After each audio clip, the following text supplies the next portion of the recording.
Ginger. That's what you need. A mouthful of the good stuff and you'll see the back of any seasickness. Thank you for your support, John. Don't suppose you actually brought any ginger? No, I don't get seasick. Terrific. Don't worry, Sherry. We've almost arrived at Cordona. I can see land through the porthole. So much for docking by tea time. The captain seemed more interested in his maids than in his maps. Oh, is Sherlock grumpy? Cheer up. We're back where we grew up. It's exciting. What's changed? What's the same? Ugh. I'm starting to question whether the weeks-long journey was worth it. Travelling all this way, enduring this indignity simply to visit a grave. Even if it is my mother's. Ah, that's just Mycroft's nonsense, still rattling around in your head. Try to forget what he said. I have. I believe it was that this is a performative farce, a feeble excuse to avoid responsibilities, and that there was nothing to be gained from it. You needed to do this. Enough of the self-pity and doubt. So we're a little late. What of it? We'll retire to the hotel and visit her in the morning. It'll be worth it. Thank you, John. And if you want to notify the captain's wife of his indiscretions, I will not stand in your way. Oh, at last. I'm quite ready to get off this cursed boat. Come on. We'll go together.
Hey, Sherry, come on, catch up.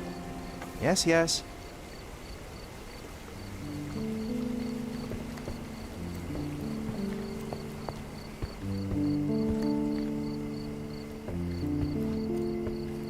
Sherlock, don't get lost in this huge garden. Follow the sound of my voice.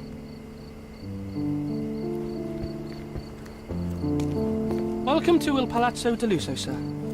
If you need something, sir, please inquire at reception. Welcome to Il Palazzo di Lusso, sir. We just need your signature. Would you kindly sign these papers, sir? There you are. Ah, Mr. Holmes. Yes, we have room 221 prepared for you. I see it was reserved for 2 people. Would you like a second key? Oh, no, I think we'll stick together. Very good. Rooms are upstairs, sir. Welcome to Cordona. Hurry up, Sherlock. I want to see our room. I hope there's a balcony with a view.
I apologize, sir, but your room is not yet ready.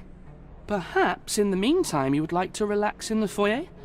Tonight, the restaurant is offering a complimentary marlin ceviche to all our guests. Let's check what they have on offer.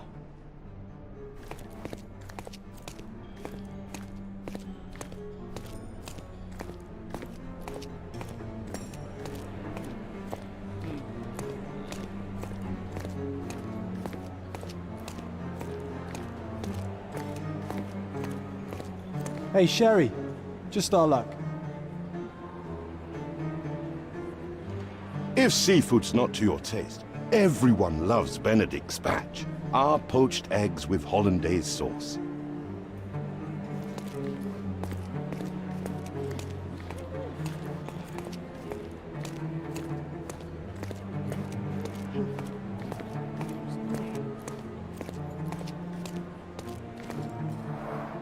A medium, John. Haven't we been through this already? Come on, it's not like we've got anything better to do.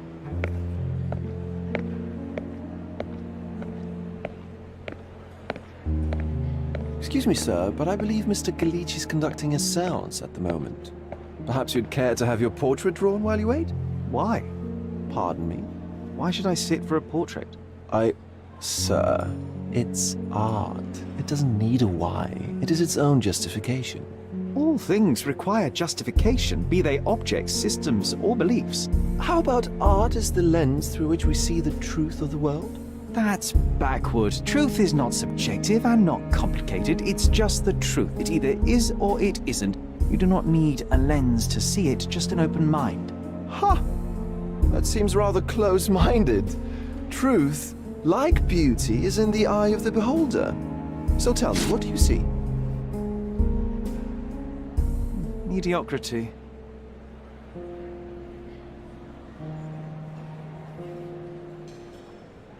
Come now, Sherry. What did he do to deserve that? The servant mentioned ceviche at the bar, Sherry. You should grab us some, and I'll find us a table. I'm starving. Okay, time to check if John found us a nice table for the evening.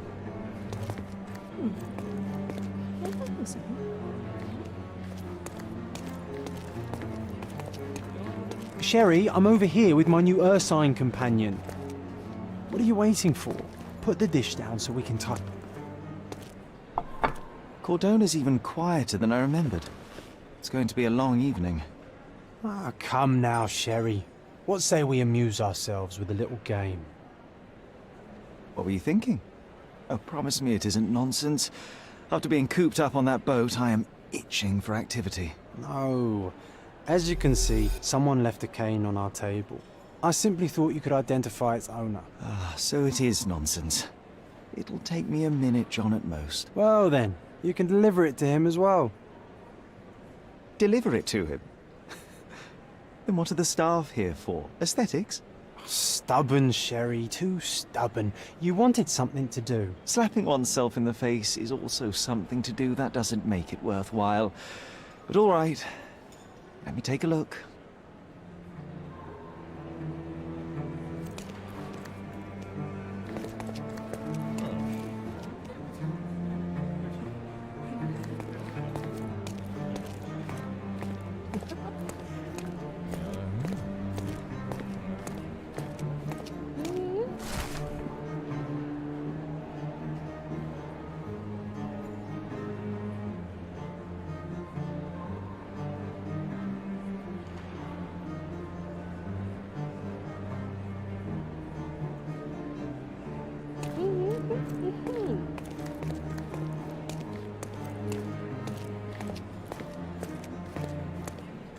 Would you like a drink, sir? Would you like a drink, sir?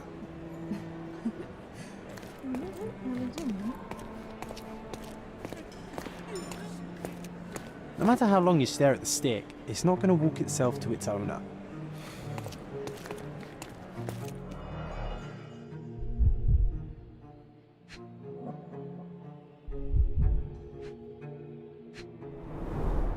The hand grip is a head of a golden Javanese statue, probably stolen from a temple. The dents suggest it has been used as a bludgeon.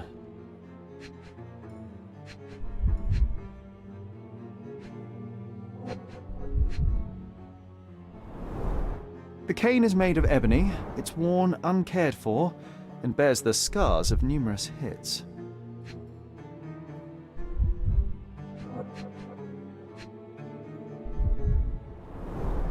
The cane is made of ebony, it's worn uncared for, and bears the scars of numerous hits. A crest depicting a bulb of garlic in a meadow, perhaps the Fielding family or Meadows, or Craven, from the Old English name meaning garlic place. This cane is an expensive and ostentatious weapon. Its owner must be vain, volatile, and of noble English blood. Take it with you, Sherry. Let's return it to its owner. Alright, I hope you noted down your observations in your casebook. But how are you going to find this nobleman? The cane itself is not enough. I may have to ask other guests if they saw who was here.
Pardon, monsieur, but I am not in the mood to talk.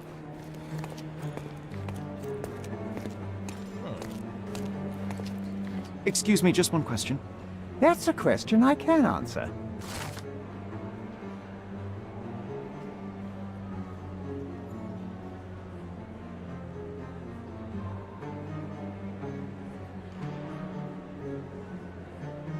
Well, even with your keen senses, Sherry.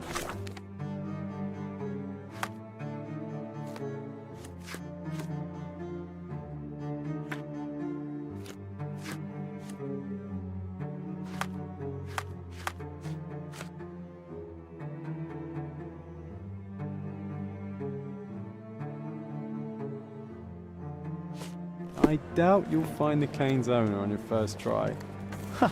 And would you be confident enough to bet on it, my friend? Why not? Let's see how good you really are.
Is this familiar to you? My dear fellow, you're talking to the right man.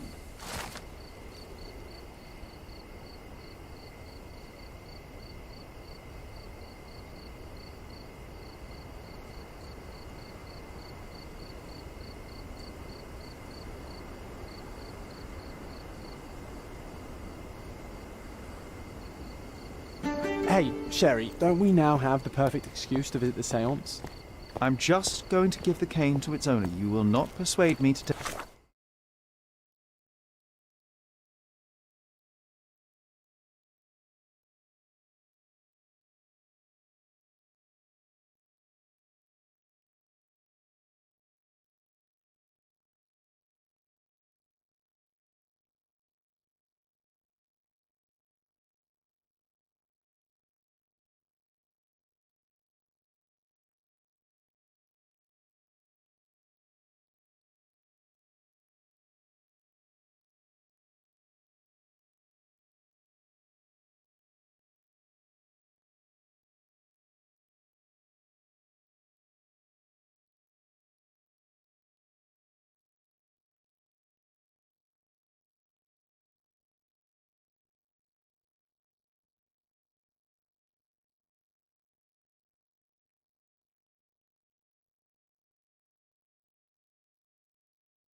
take part in this show.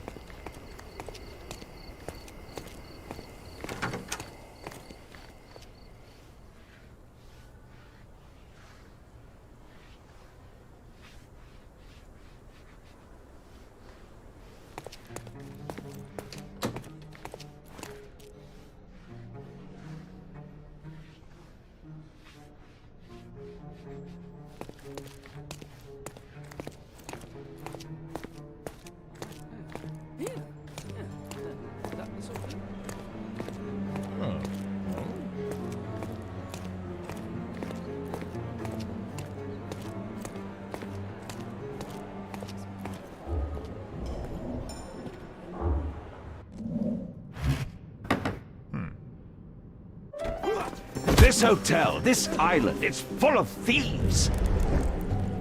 First my cane, now the diamond. Take your hands off me! Do you even know who I am?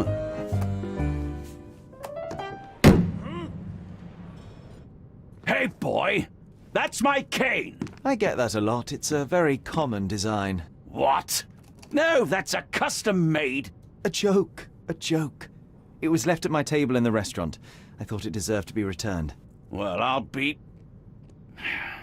It is rare to encounter a straight-fingered true penny these days. What a gentleman. But I must ask, how did you know I was the rightful owner?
Simple deduction. Your cane told me everything I needed to know. I was after a strong, middle-aged man with a keen interest in adventure, noble blood, and affection for strong drink. And if one were to go further, one may even be able to extrapolate your name from your heraldic symbol, Lord Craven. Marvelous. Simply marvelous. That's me, Lord Andrew Craven. You are the real medium. You hear that, Emma?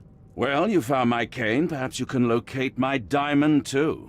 Yes, you should do it. It will be child's play for you, Mr. Holmes. And if a child can do it, then I'm sure the local police can suffice. The police? Why bother? I know this harlequin stole it. The only question is, where is it hidden? Fine. Give me my stick and I'll resolve the matter myself. This thief almost confessed after a single punch. I suspect a beating may result in answers of questionable veracity. Fine. I shall spare you and he the trouble if you first answer me this.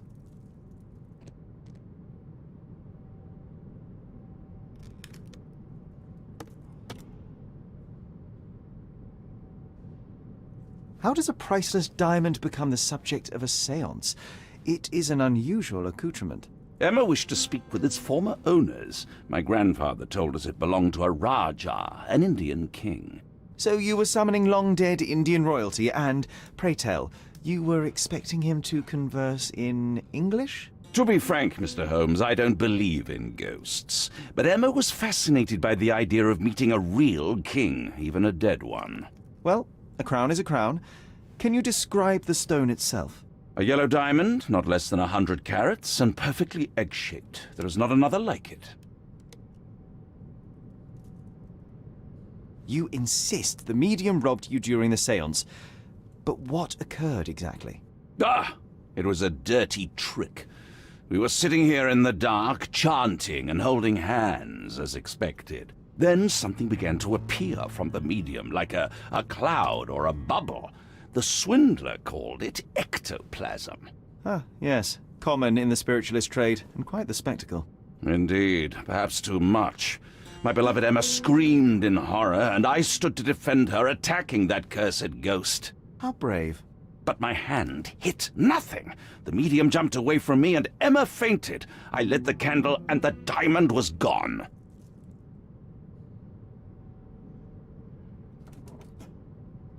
Stay here, and don't touch anything.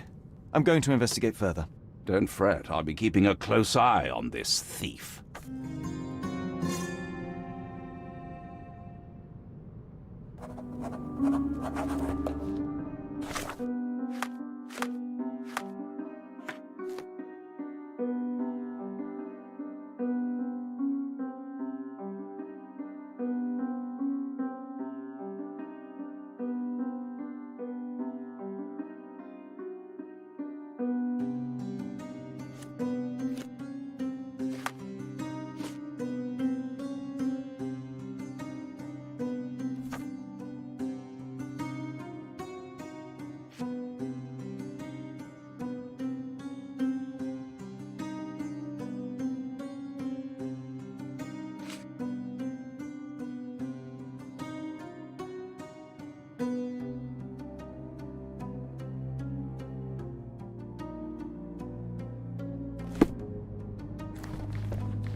Find the stone, Mr. Holmes, and quickly.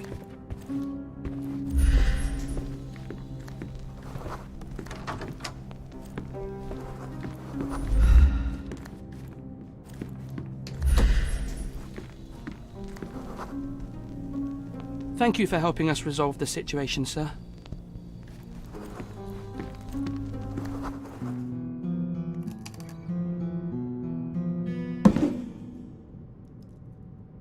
What happened here? I don't know. The ghost. I summoned it as usual, but then it all went wrong. The lady screamed and pointed at Lord Craven. And there was a shadow. Such a mystical force. It terrified the lady. And it must have taken the diamond. Who else could have? Do you feel the presence of any supernatural entities at the moment? Are you joking, sir? My nose is broken, this maniac wants to kill me, and you're asking about the spirits? I suppose this can wait. I will investigate, and the culprit will be identified. But the stubborn brute Lord Craven blames me right now. As if I could do something like that. Perhaps you can reason with him? Please?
Was this covered on purpose?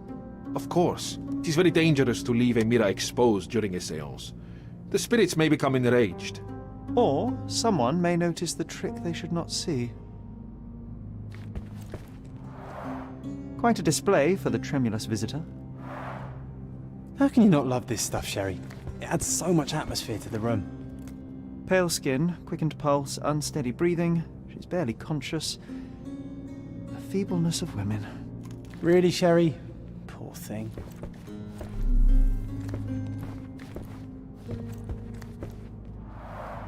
Quite a display for the tremulous visitor.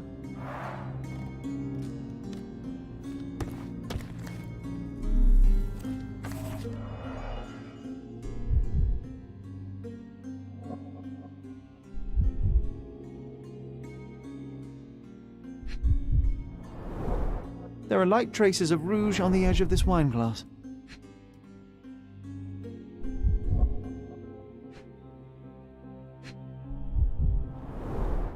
Half a glass of Balblair Scotch and the remains of a Paul Aranaga cigar. What else does a gentleman need?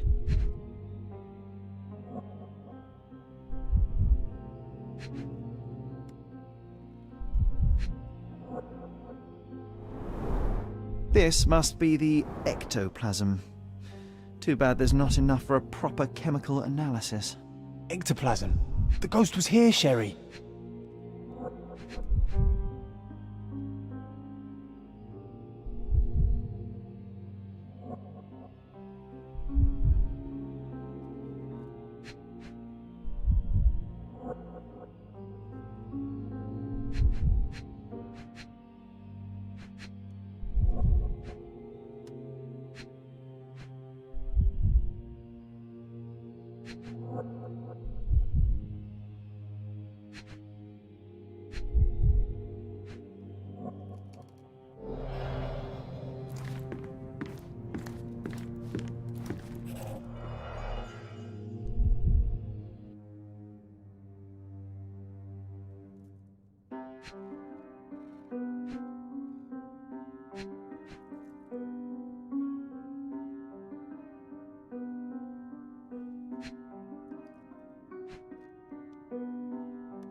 The diamond was placed on the table so that all participants could reach it.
Pale skin, quickened pulse, unsteady breathing. She's barely conscious. The feebleness of women.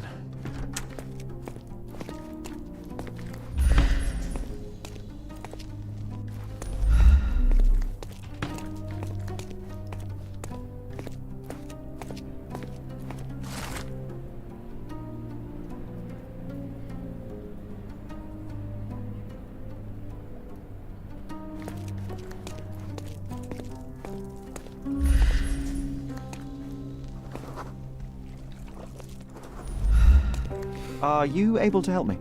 Excuse me? What? I'm not sure I know.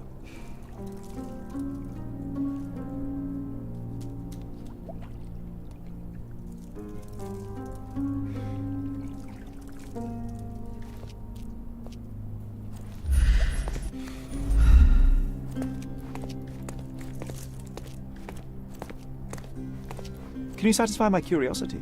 Excuse me? What? I'm not sure I know.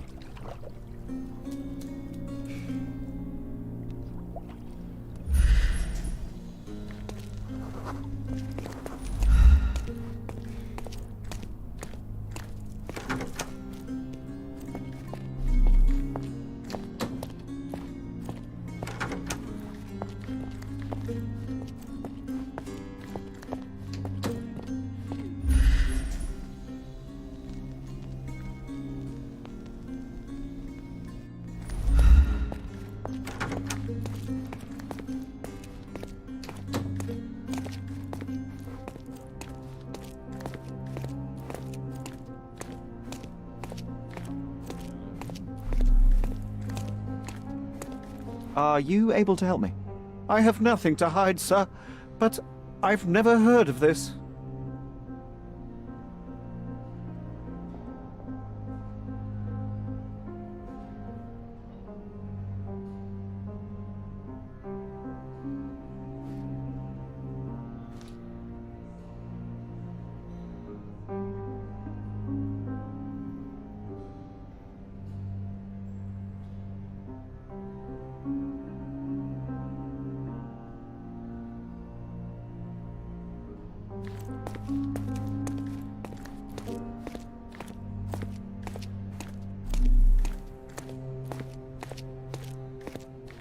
Help me, please.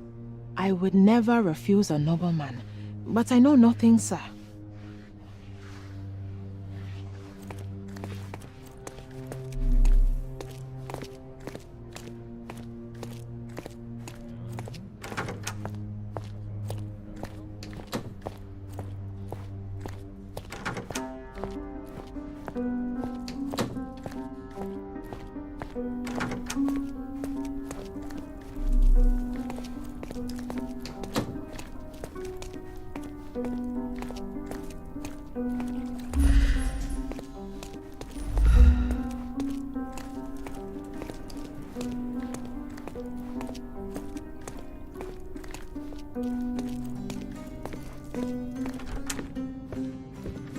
I didn't take the diamond, I swear.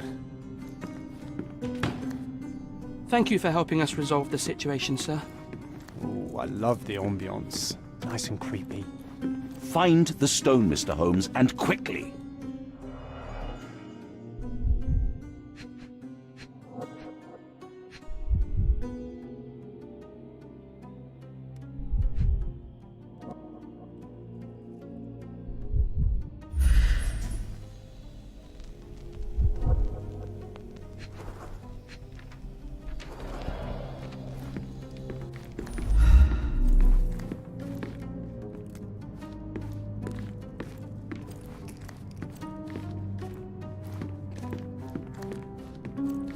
This hefty chair has nearly broken after hitting the wall.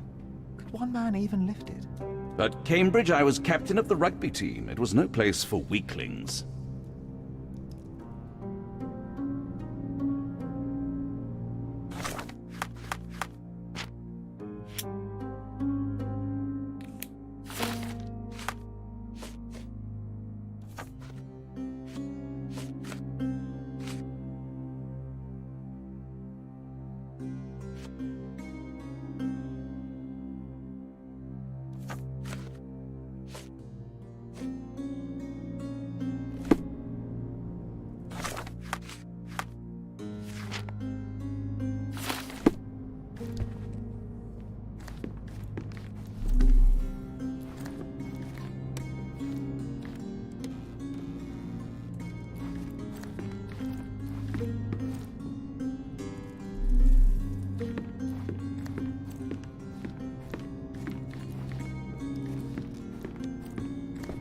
Pale skin, quickened pulse, unsteady breathing. She's barely... I wonder what this mirror could have witnessed. Quite a display for the tremulous visitor.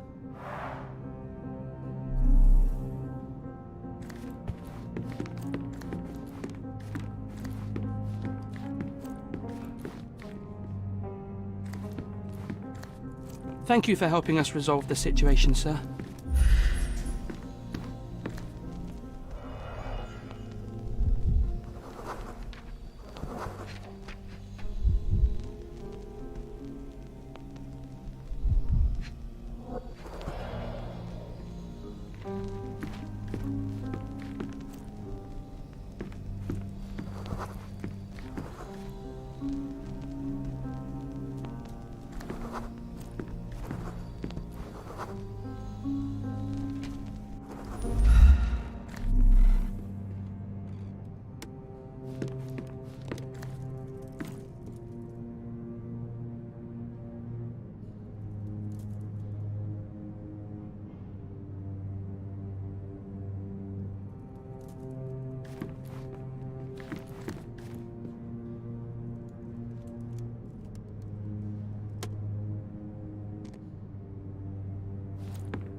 Such a shame that Inspector Placido vanished. I'd feel much safer with him handling this.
Isn't life too short to remain sober?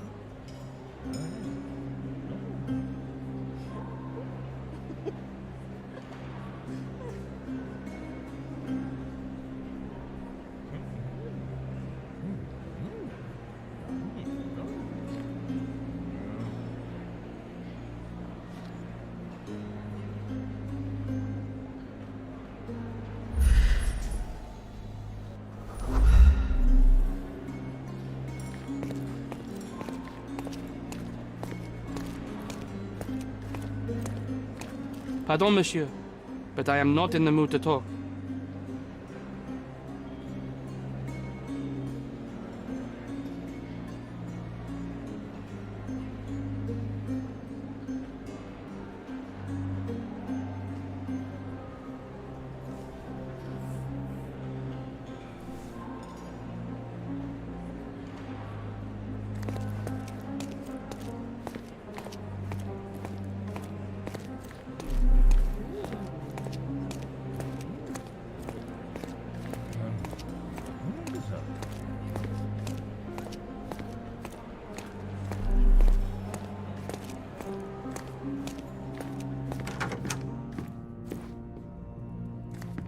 Find the stone, Mr. Holmes, and quickly. Oh, I love the ambience. Nice and creepy.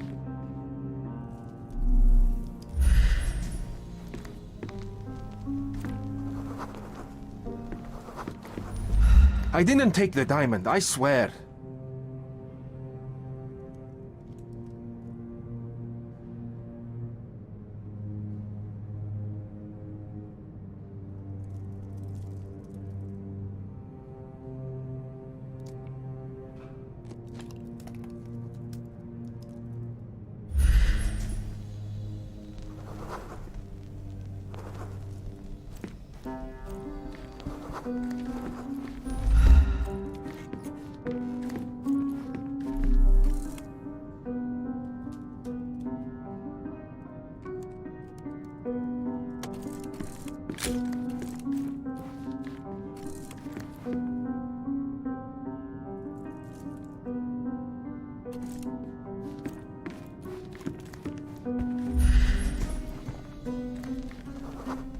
Pale skin, quickened pulse, unsteady breathing. She's barely conscious. The feebleness of women.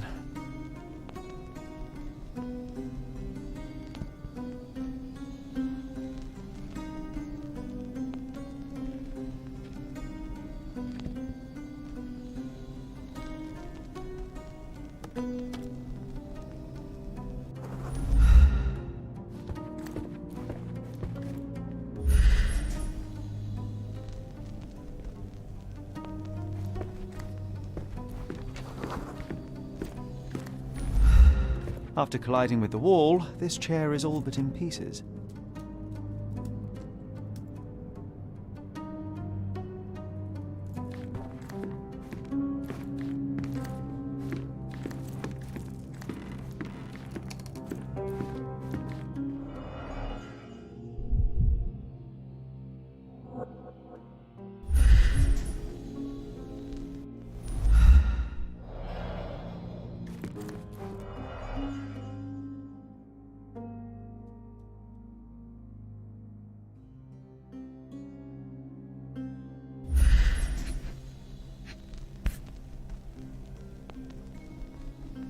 This brooch is old and cheap, but the moth design has its charms.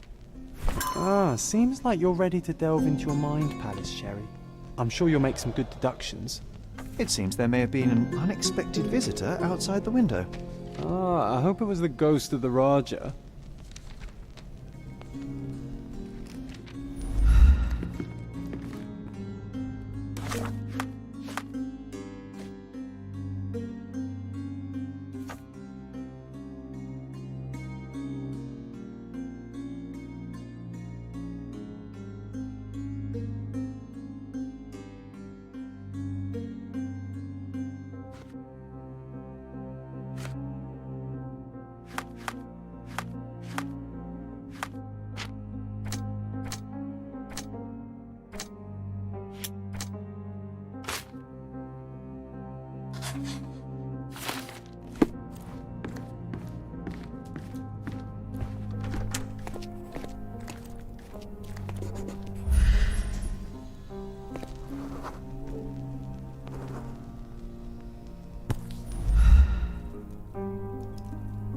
This looks recent.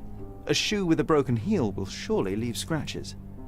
All right, John. Do you think a ghost could leave this footprint? I'm reserving judgment. Use your keen eye to follow the trail.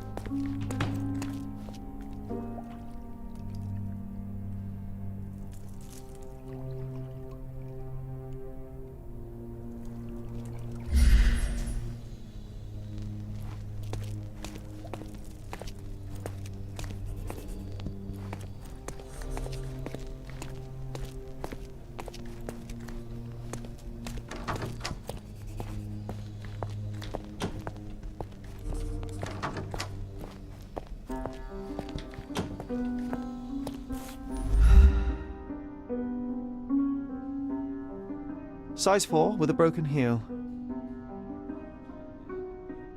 Rose D'Amour. All the maids in the hotel wear this exact shoe.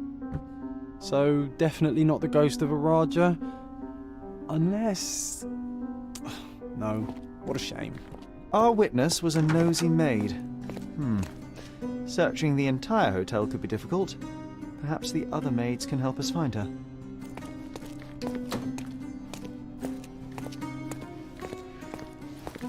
Can you satisfy my curiosity? You look like an honorable man. I have some information for you.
This painting looks authentic, but it's just a talented imitation.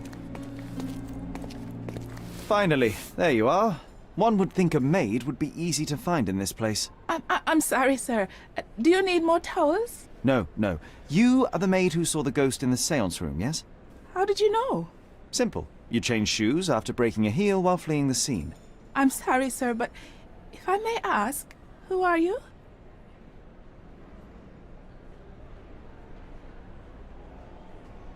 I'm a novelist documenting the supernatural and those who witness it. Now, should you take a starring role in the tale, I will need your name.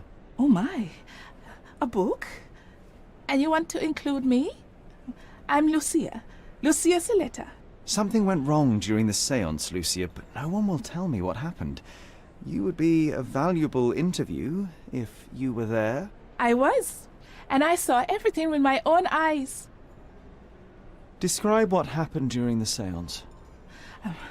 A lady and two gentlemen were sitting at a table, touching their hands to something.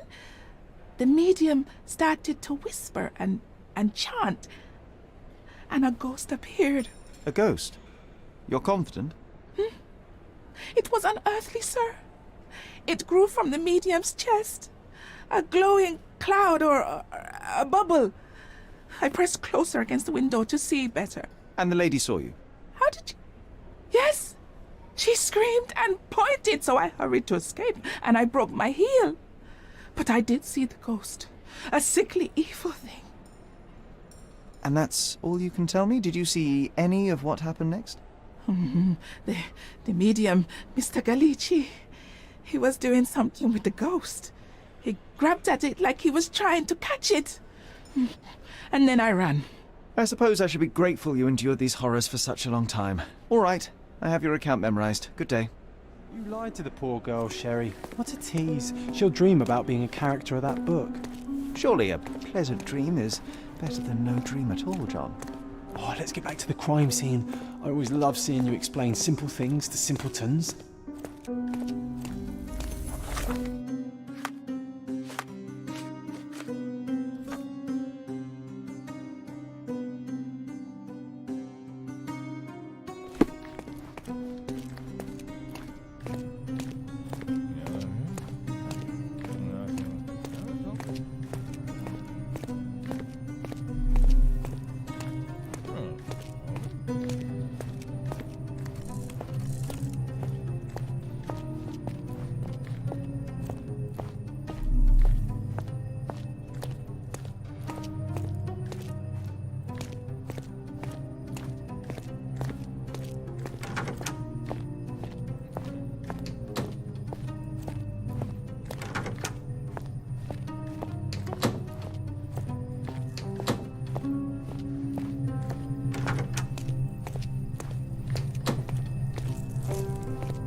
Lady Craven retired to her room to rest. Lord Craven remained here until the staff reported that the medium was locked in his room.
It all began when the lady screamed and pointed at the window. Lord Craven jumped up, ready to face anything, ghost or human. The medium shrank back in dismay. He was not expecting such a reaction and had to quickly hide the ghost. The lady was the only one left touching the diamond, at least until she fainted. Amazing. It's like you saw it with your own eyes, sir. Oh, I forgot that you were here. I guess I should discuss all of this with Lady Craven. The Cravens are upstairs in room 226. It is one of our finest suites. If the lady was touching a diamond, then she would have felt the ghost take it. What do you think it felt like, Sherry? A jellyfish?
Lady Craven is not who she seems.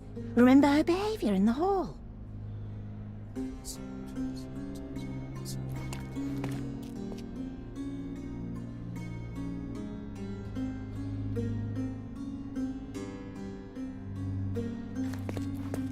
Lady Craven is not who...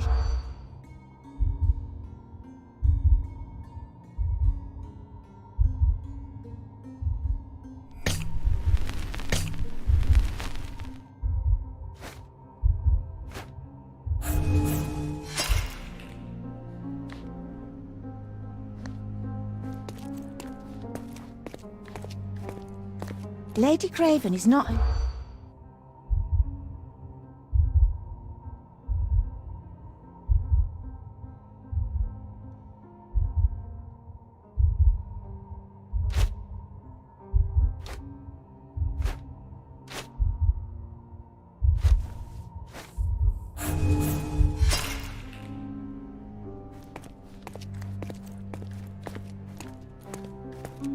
Lady Craven is not...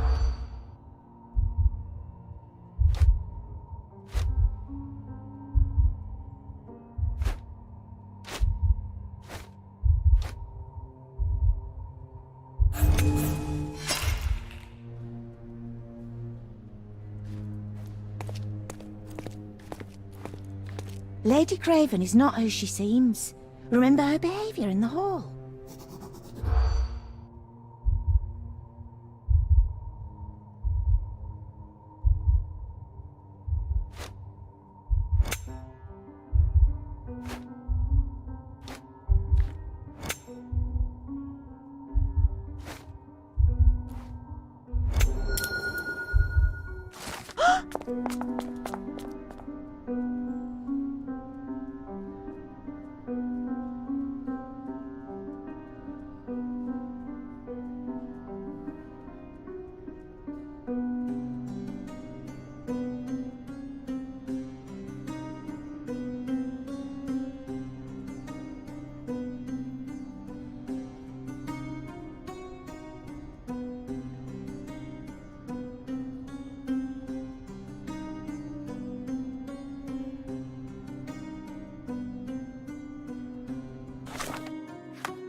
You're here, at last. I didn't do that. I swear, I found her this way. Well, I did have some questions for her, but it seems I've arrived too late. Now it's a matter for the police. Mr. Holmes, you said it yourself. They're children. They'll only make things worse. You promised me you would investigate. Investigate a theft, not a murder. Fear not. I will tell them all I've uncovered. Please help me. The police will surely accuse me of Emma's death. You are the only one who can find the truth. Fine, but only because it's slightly more interesting than the walls of my room. Tell me what happened. Look, after you left, I waited in the seance room until the servants locked up Mr. Gallici, the medium. And was your mistress there too? Oh, so you know? I suppose I shouldn't be surprised. Regardless, the staff took Emma to her room. She was still feeling dizzy. So you didn't follow her. Interesting. Is Mr. Gallici still being held, and where did the servants secure him? He's in room 225, but that pigeon-livered man at the reception desk refused to give me the key. Well, I will have to visit reception myself then. Perhaps he will listen to reason. Where did you go instead? To the bar. It had been almost an hour. I see. And how long did you stay? I partook of a well-earned whiskey or two before retiring upstairs. Ask anyone there. Now we arrive at the tragedy at hand. So what transpired after your detour to the bar? I headed up to my room to find Emma on the bed. I didn't pay her much attention at first. I was still preoccupied with that damned medium. But when I realized she was silent, I drew closer and discovered she was dead. What's more, the diamond lay right there beside her. Oh, well, that is splendid news. Splendid? The return of the diamond will be cold comfort if I live out my days in a jail cell. You must help me. Let me see what I can find. Barely an hour has passed and you already have yourself a murder mystery, Sherlock. Why am I not surprised?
Do something about it, Holmes. I did not do it. You know that.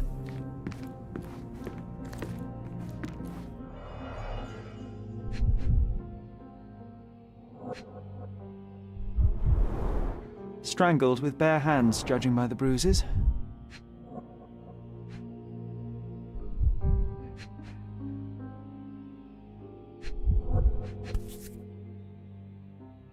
This must be the missing diamond. A tremendous specimen, now forever tainted.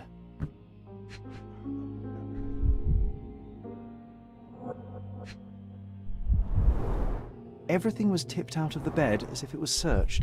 Do you think she stole the stone? It's certainly possible, but we won't get her confession now. Well, there is a professional medium right next door.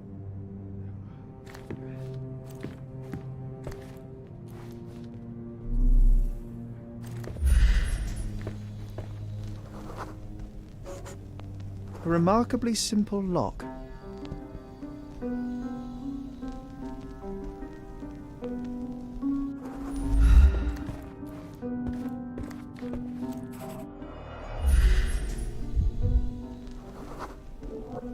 Aha.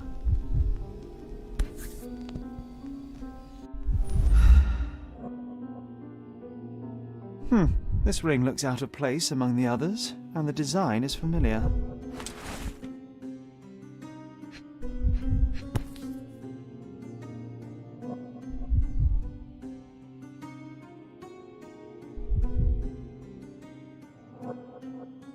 Virtus audacta sapit. Courage tastes bold. A unique family motto.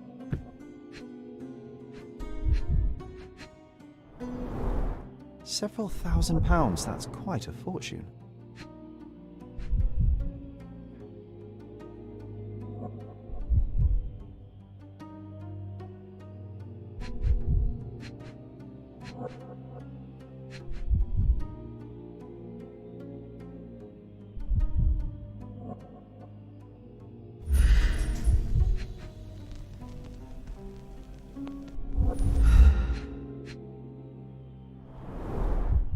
Fard Rouge Calomel Mascara, a real altar of beauty for the travelling temptress. The mystery deepens.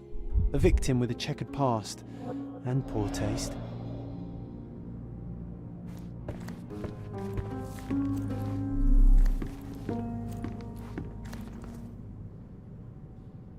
I am needed elsewhere.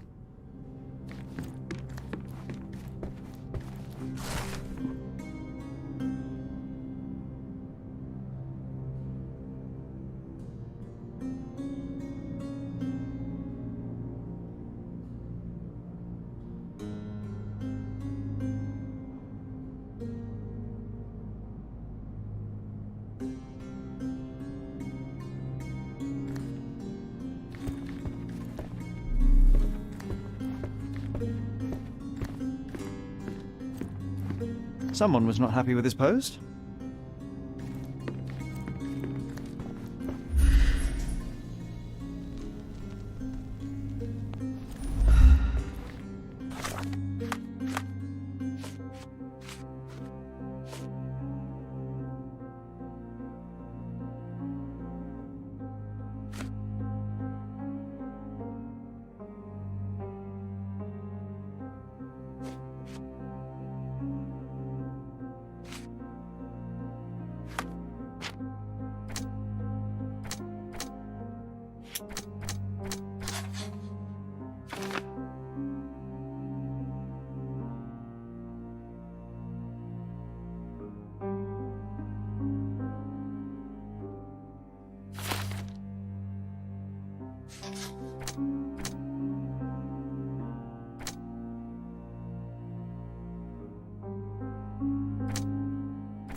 Get to the point, Mr. Holmes.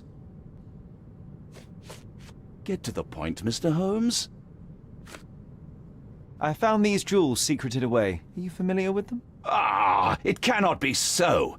That deceptive wagtail. How could she do this? That sounds like a yes. These items were supposedly stolen from us during our trip. I must have spent hours reporting it all to the police. And it turns out she had them all along. The trollop.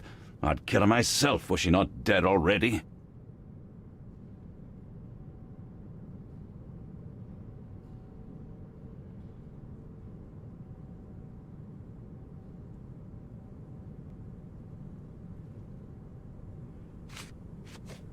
Do you recognize this ring? Should I? It's a third-rate piece if ever I've seen one. I'd never buy something like this. Did you ever see Miss Emma wearing it? No. And why should she? I gave her enough jewelry that she could wear a superior ring every day of the week. Do something about it, Holmes.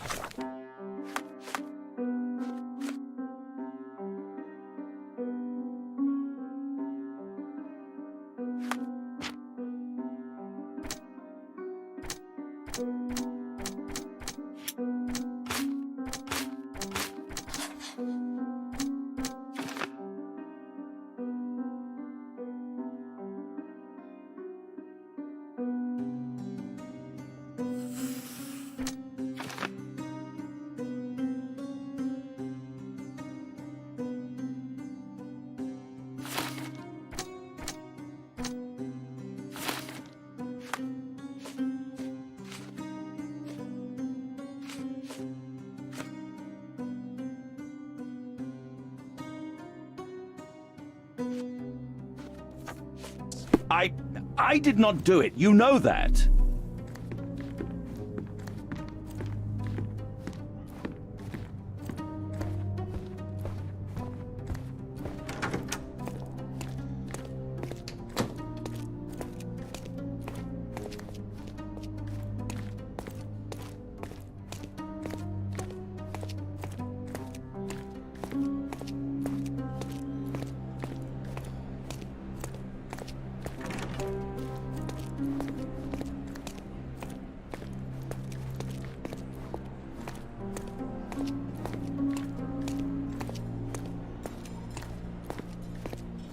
My best student, may your music always resonate on the deepest strings of our souls. Master Anthony.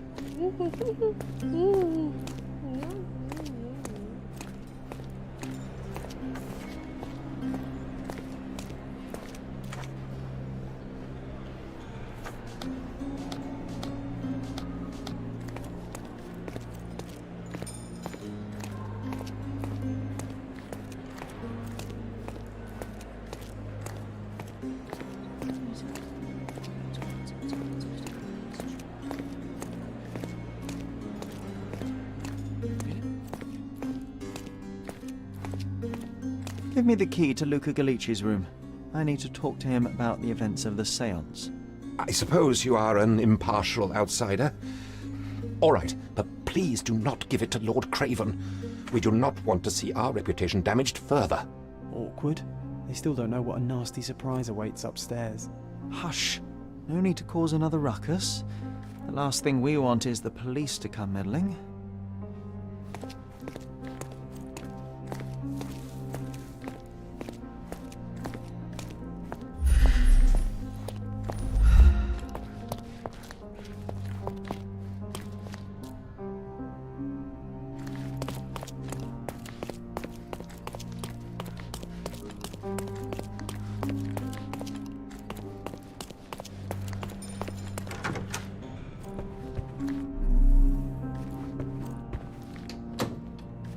I'm afraid I can wait no longer to hear your account of the séance, Mr. Galici.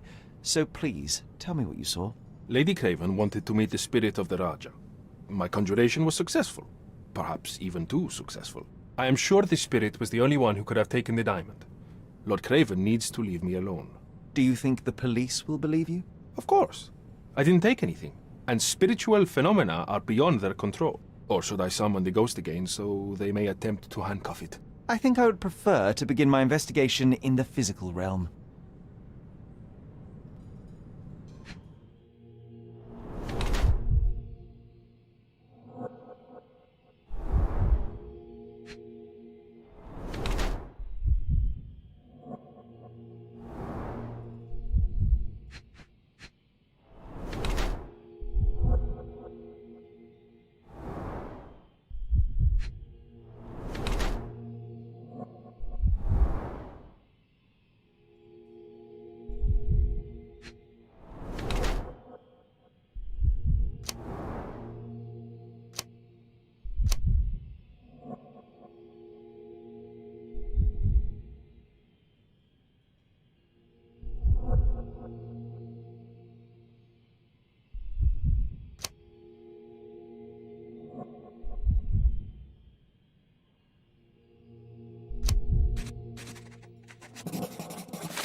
I have shocking news that changes your situation entirely. Oh, no, wait.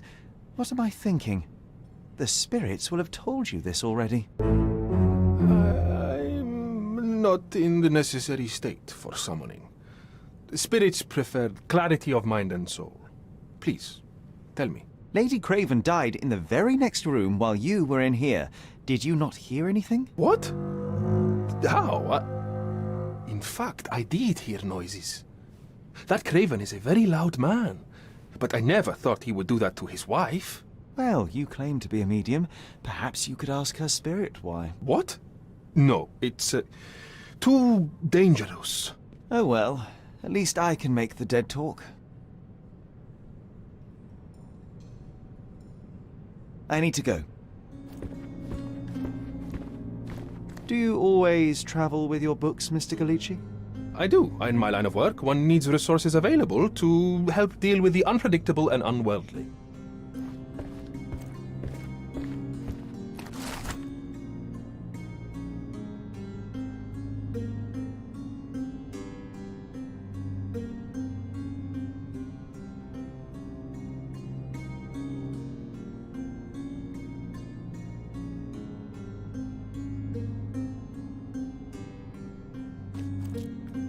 A familiar substance. It's the ectoplasm that stained the seance table, but this time there's enough for analysis.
My faith in this medium has burst, just like a rubber balloon. Tools and accessories for masterful prestidigitation. Or weapons and defences against visitors from the great beyond. Someone is making the most of his stay. Can you blame the man? I'd say he's not ordering enough.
Those scratches on your hands look rather painful.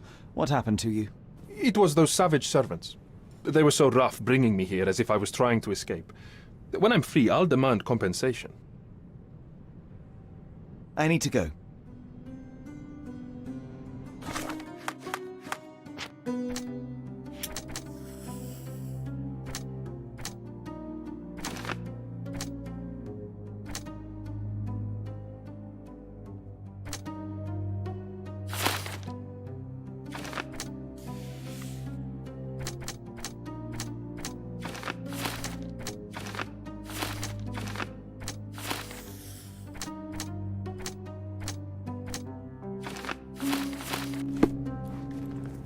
I need to go.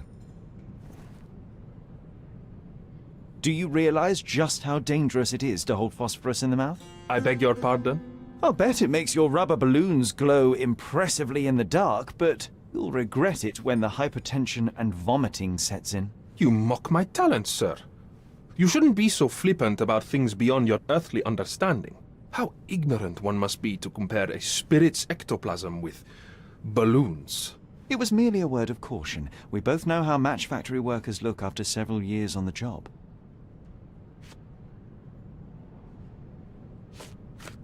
This object simply isn't resonating with me. Sorry, that's beyond my expertise. That's a remarkable pin of yours, Mr. Galici. Does it have any meaning? The butterfly?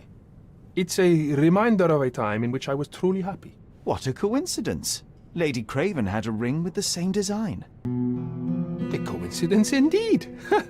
I suspect it is a common theme in jewelry.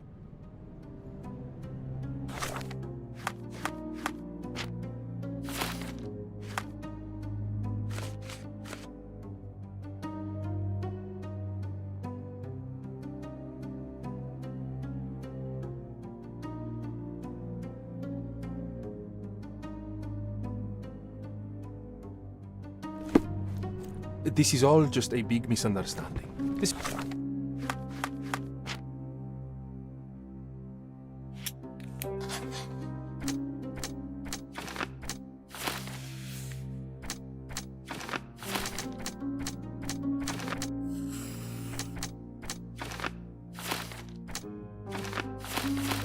Spirits confirm it.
Do something about it, Holmes. I did not do it. You know that.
So young and so dead. Another mystery to investigate, my friend.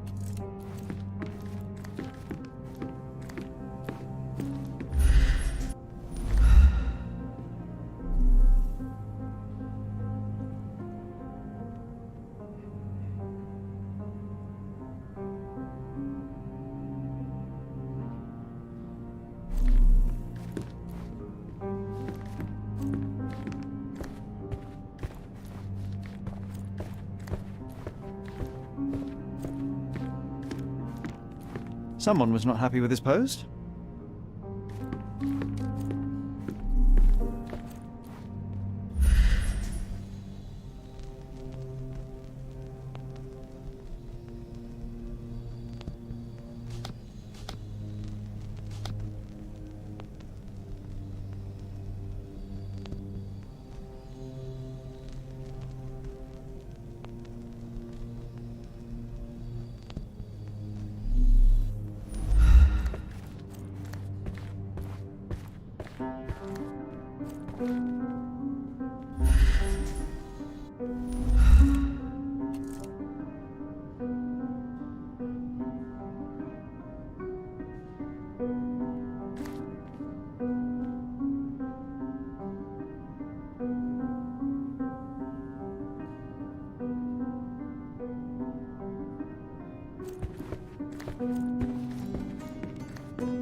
I need to go.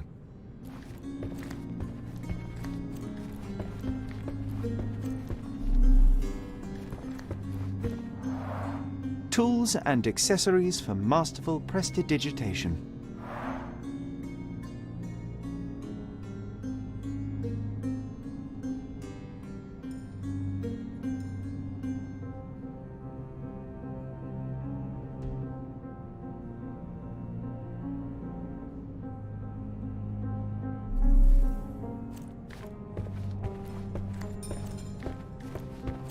Bilge, balderdash and baloney, the lot of them.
Isn't life too short to remain sober?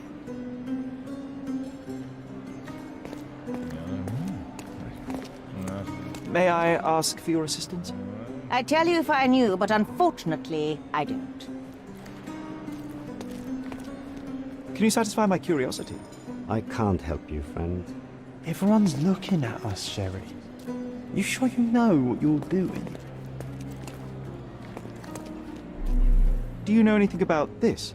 Excuse me? What? I'm not sure I know.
Isn't life too short to remain sober? Could you help me? I have nothing to hide, sir, but I've never heard of this.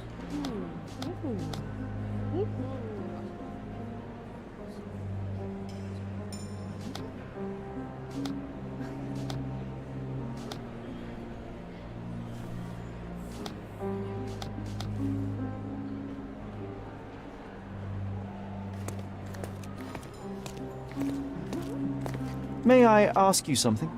Of course. Stop me when you've had enough.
Luca Gallici, I know you murdered Lady Craven, and I can prove it.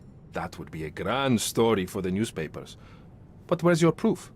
I was locked in here and could not hurt a fly. Yes, the locked room.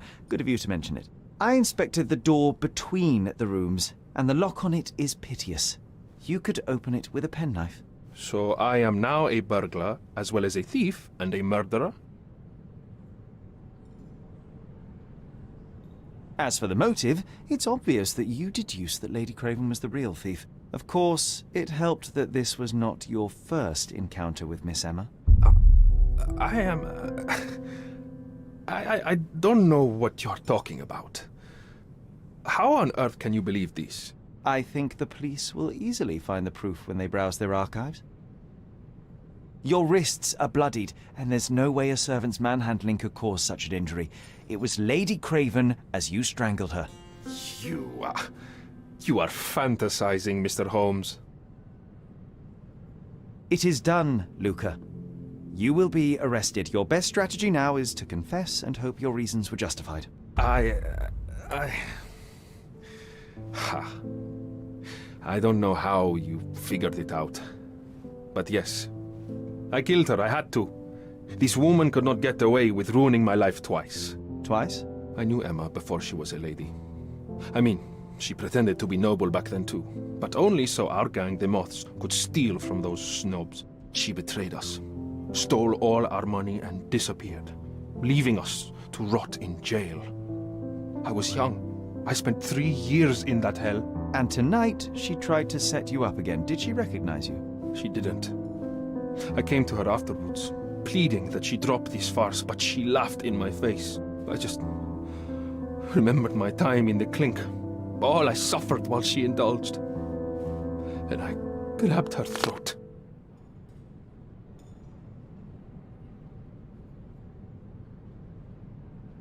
You already suffered at Miss Emma's hands once. I'm not convinced you deserve to suffer again. I can't help but notice the window latch seems faulty. Perhaps I should leave you here alone and fetch someone. I'm afraid it may take me some time. Thank you. Thank you. The police won't notice your disappearance immediately. Run, leave Cordona, and try to lead a decent life. I won't forget your kindness. I owe you everything, Mr. Holmes. Stop wasting time. Run. Open the door, Mr. Gallici. Don't make it worse. We know you're in there. Imbeciles, why are you dawdling? Step aside.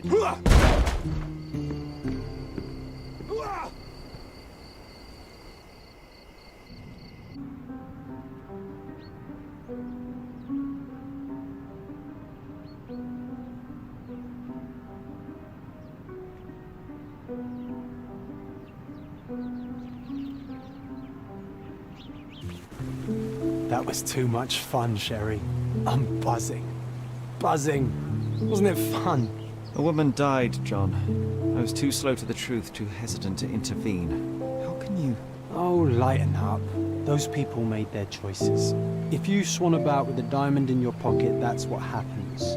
Wealth is a weakness. So we must blame those who covet it. With enough money on the line, Sherlock, a man will do just about anything, even murder. And then we get to solve it. I suspect you perhaps cannot grasp the true horrors of mortality, John. Oi, I am aware of my perilous existence, thank you very much. I must admit, even if the outcome of the adventure was imperfect, there was some pleasure to be had in the puzzle. Well, Cordona seems more depraved and decadent than we thought. I bet you'll get another chance. A bet, you say? A figure of speech. Just a figure of speech. Ah, damn. Well, take one last look at the view, then we must be off. It's time to do what we came here for.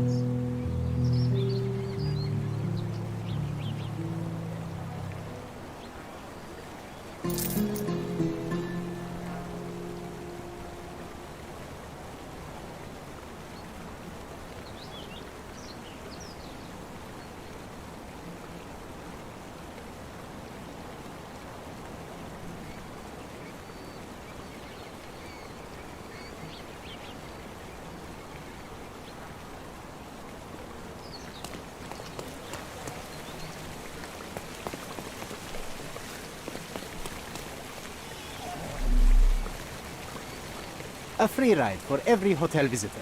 Just tell me where to go.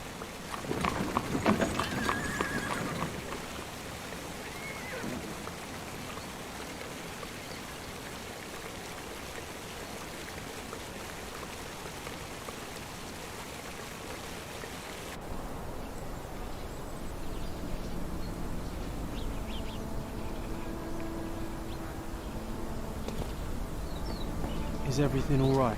If you don't feel up to it, I won't tell anyone. It's just a goodbye, John. It won't be difficult. I've already come to terms with my mother's passing. So you really don't remember? To what do you refer? The funeral. Sherlock, you were distraught.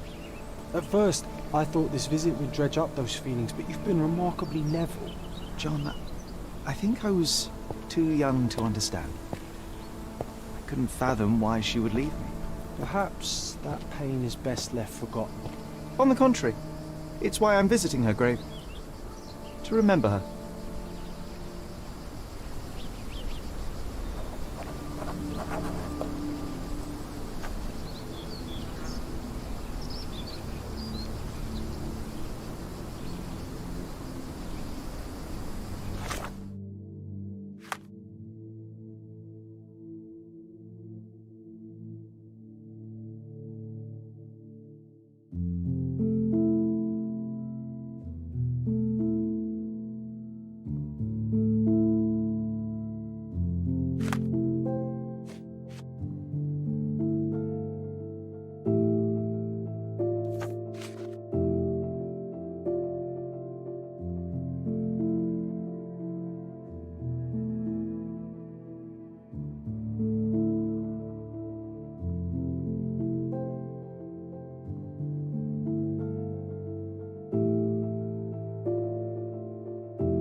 I thought you wanted to remember, Sherry. Concentrate, and I'm sure it will come back to you.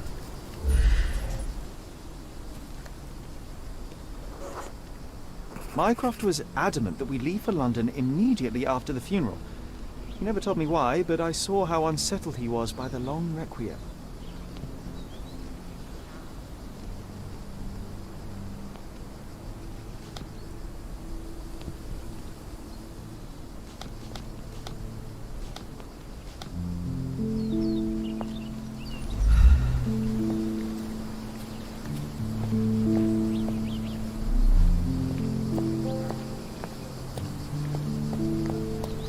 Don't mind me, sir. I'm just a loyal servant of my craft.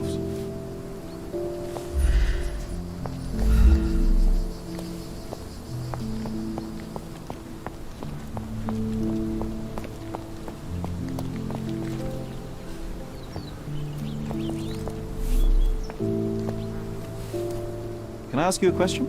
Why should I care about your troubles when you don't care about mine?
May I ask you something? Emma like you should not speak to Emma like me.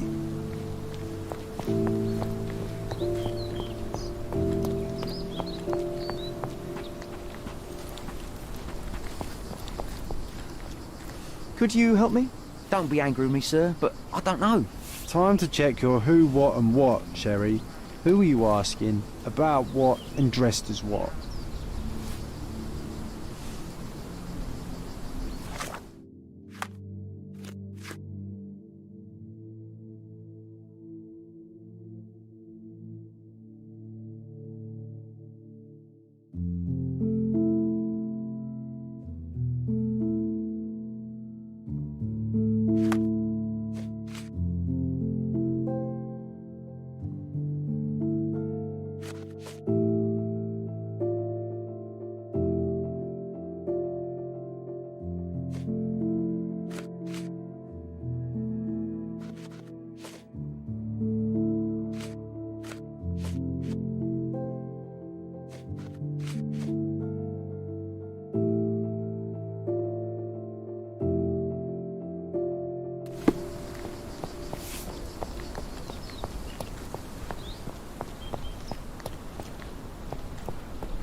The service was sparsely attended. Though my parents were buried separately, the pastor said they're united in heaven. I didn't believe him even then.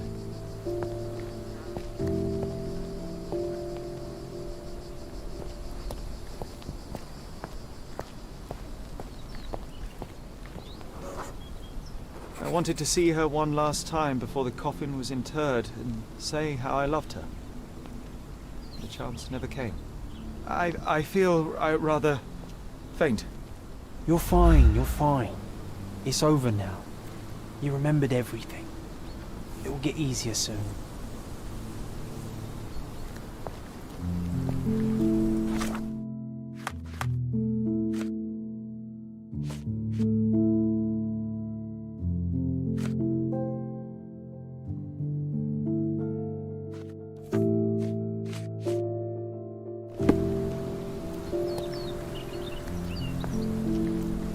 Rest in peace, Mrs. Holmes.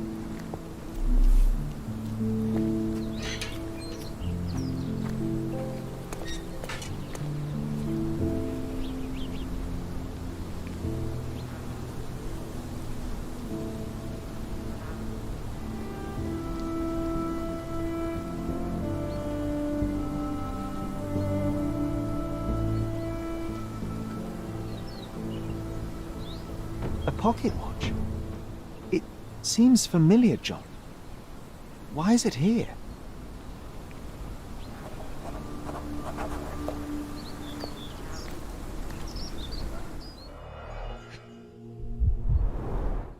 Rest in peace, Violet Holmes.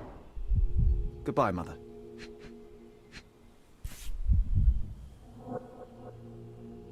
This watch was a gift. My mother's initials are engraved on it. The piece is in good condition.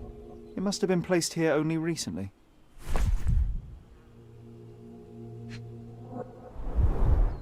A candle in a small puddle of wax.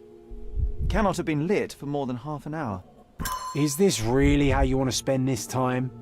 This is my mother's pocket watch, John. Who put it here and why?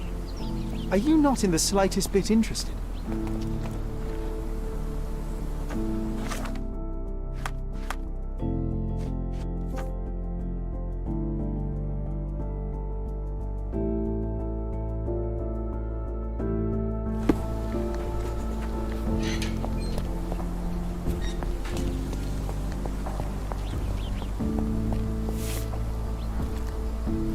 Is this familiar to you? Why should I care about your troubles when you don't care about mine?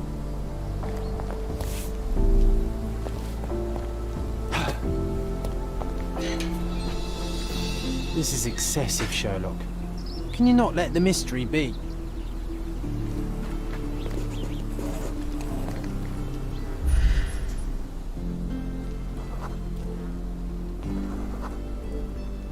A man in fashionable shoes stood near the tomb. The size of the prints suggests he is approximately 5.5 feet tall. You were about to tell me the make and model of tyre, but let me assure you, I do not care. Well, it was going to be very impressive. Come on then, the trail continues ahead.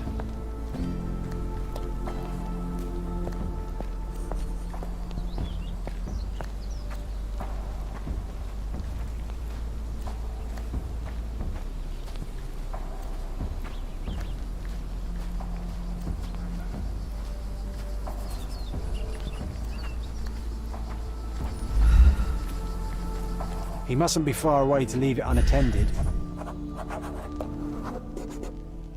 A portable easel was kept there. It's stained with oil paint.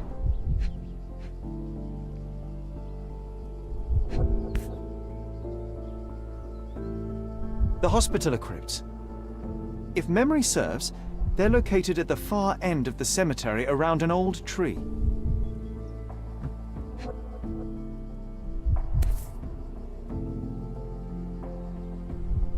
I hope that inspiration strikes upon visiting these beautiful vaults.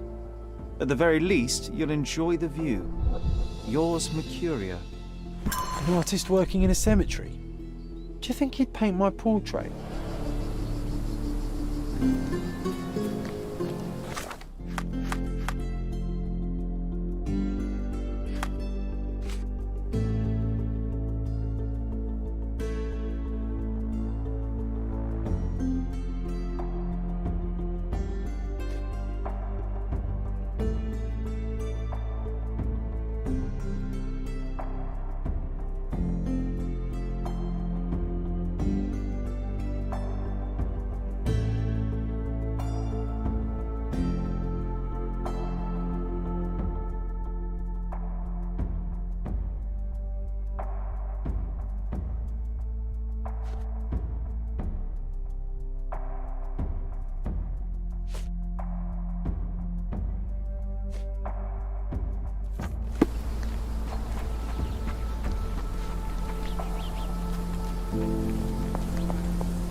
Could you help me?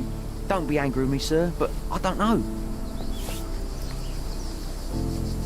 Oh, it's that ridiculous art. Be nice, Sherry.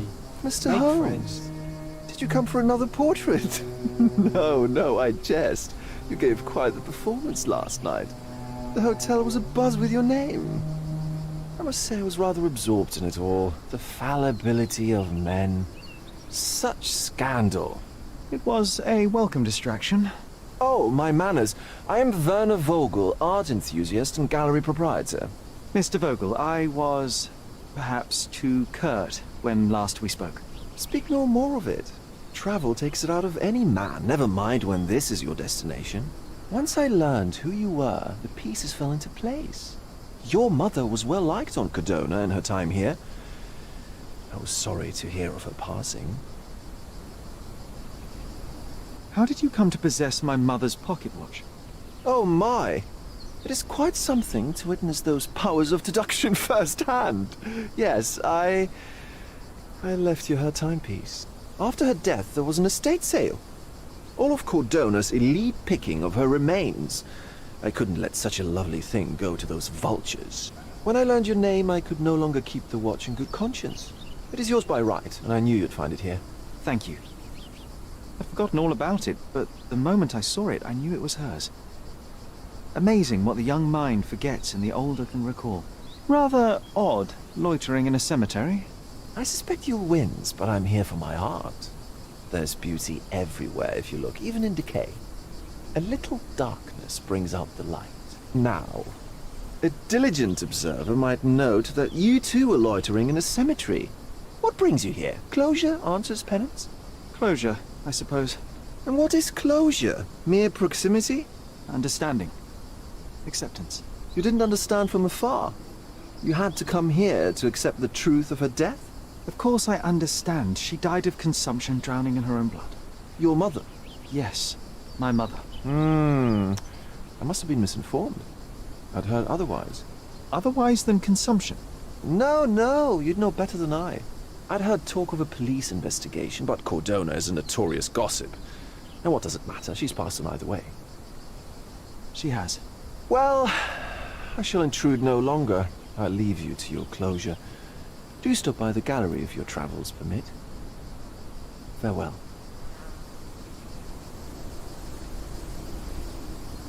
Are you all right, Sherry? Take as long as you need. Whatever I need, it isn't here. We should explore Cordona. Perhaps there are archives that may shed further light.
what's up?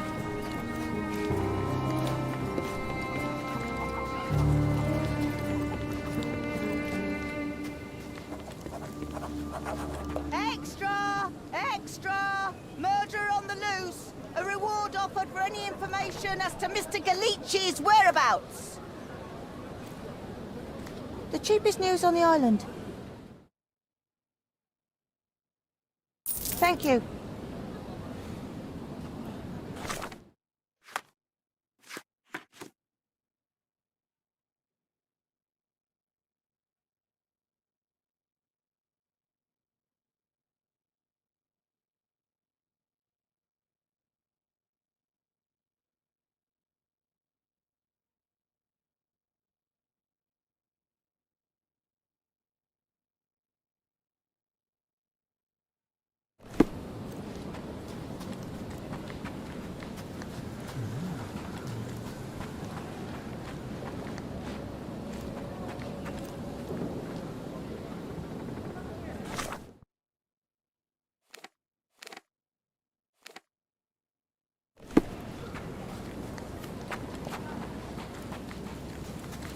Hello.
Stark do this, Stark do that. I'm not a clerk, damn it. How am I supposed to get those records now? Yes? What is it? Would you like to report a crime? No, I wouldn't. My name is Sherlock Holmes. I want to use the police archives. Wouldn't we all? I'm serious. So am I. Officer Logan locked himself inside and he's not letting anyone in. What happened exactly? A tailoress from Scaladio's been robbed. Logan spent 2 whole days at the shop sketching the thief, and she still insists that it's all wrong. That shrew drove him up the wall, she did. Would you mind if I talk to this tailoress?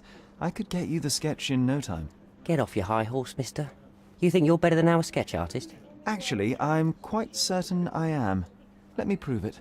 Well, I see no harm in it, as long as it gets Logan out of there. In fact, I need to look up some records too. Here's the address. Good luck.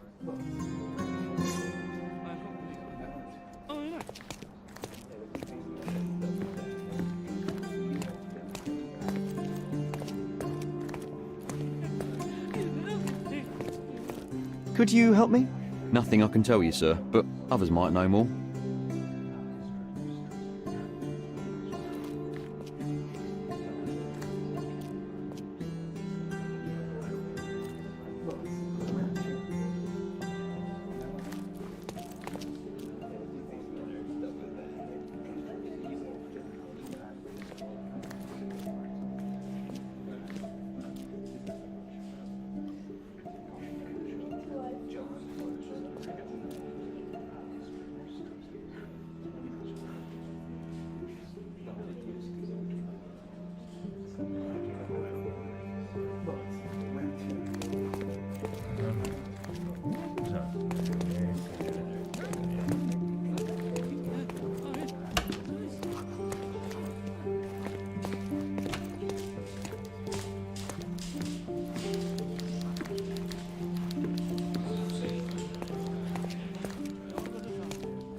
Do you know anything about this? Nothing I can tell you, sir, but others might know more.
I'm working. She wants a proper sketch. I'll make her a proper bloody sketch. Go away! It's no use. You won't let me in. It's no use. You won't let me in. Excuse me, just one question. It's funny when someone like you asks someone like me for help.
I'm pleased to meet you, ma'am. My name is Sherlock Holmes. I'm here to sketch the thief for the police investigation.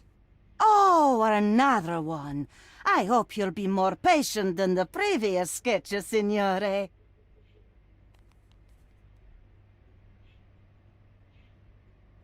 Can you describe the thief for me?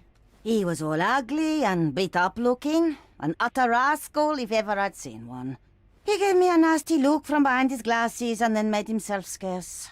And that's it? Could you be more specific? He was a total villain, I told you. How much more specific do you want me to be? All right, never mind.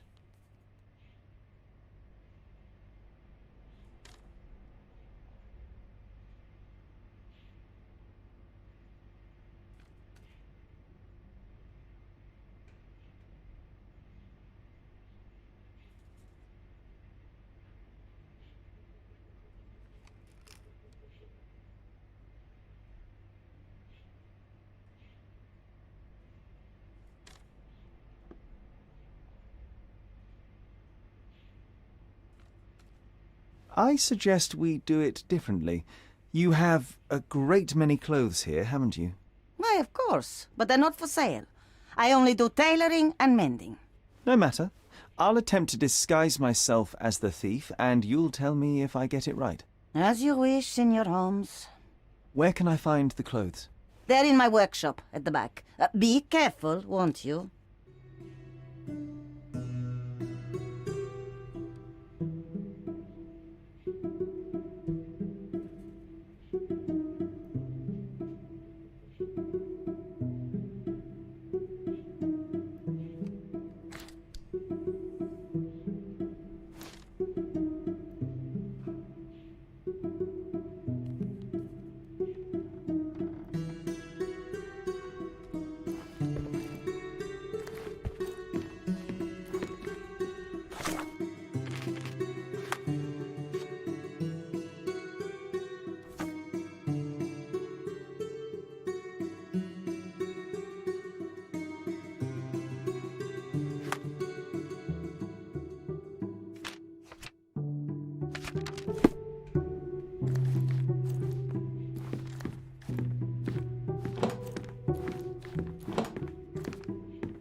Look at this old chap putting on airs like some Italian doge. Why don't you disguise yourself as him instead? We have a job to do, John. Oh, come on, at least do him first.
What can I do for you, Sherlock?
Your face is too innocent now.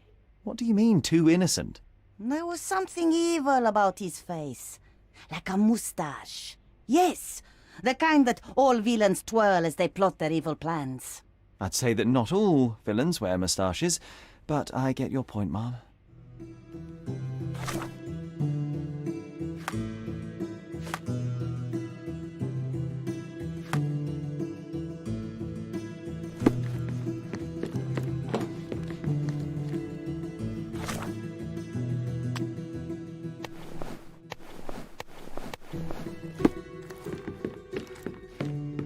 No, those clothes are wrong. He was dressed in a very fancy beige suit. Must have stolen it from someone. No doubt about it.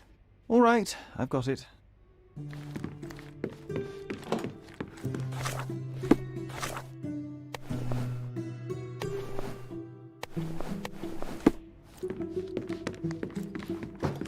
He was wearing a hat. Didn't I tell you about the hat? It didn't go well with his suit. That man had no dress sense at all. Well, what did it look like? Oh, just a regular hat, you know, black.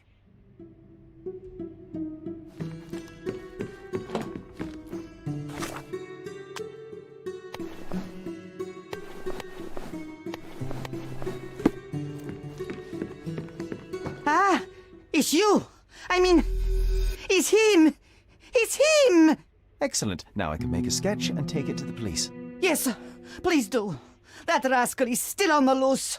I hope they are better at catching than sketching.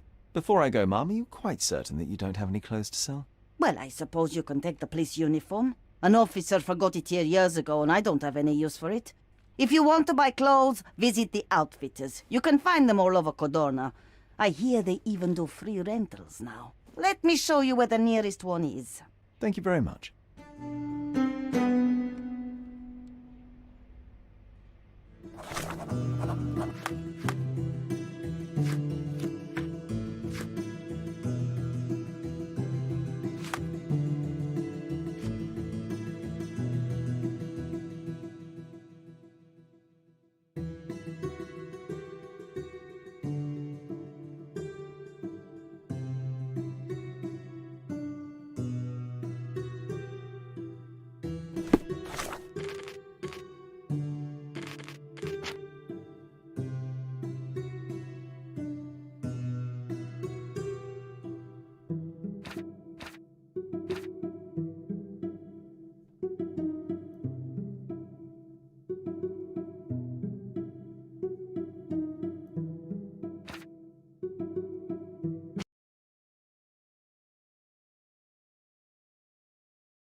Uncle Giovanni?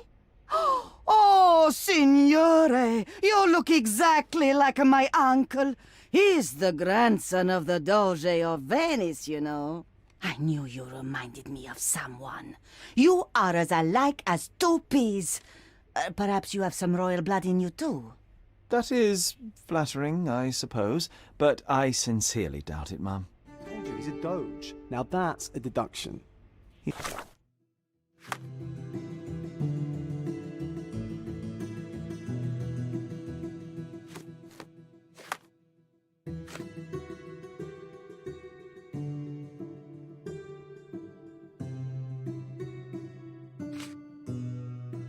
It's not an actual Doge. If you say so, my lord, the Doge.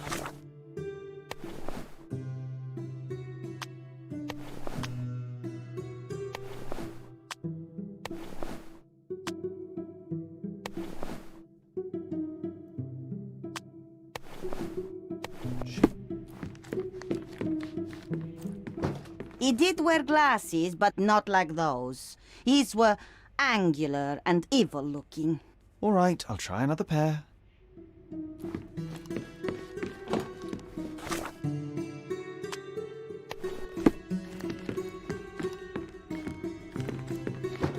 Ah, it's you. I mean, it's him. It's him. Excellent. Now I can make a sketch and take it to the police. Yes, please do. That rascal is still on the loose. I hope they are better at catching than sketching. Before I go, Mum, are you quite certain that you don't have any clothes to sell?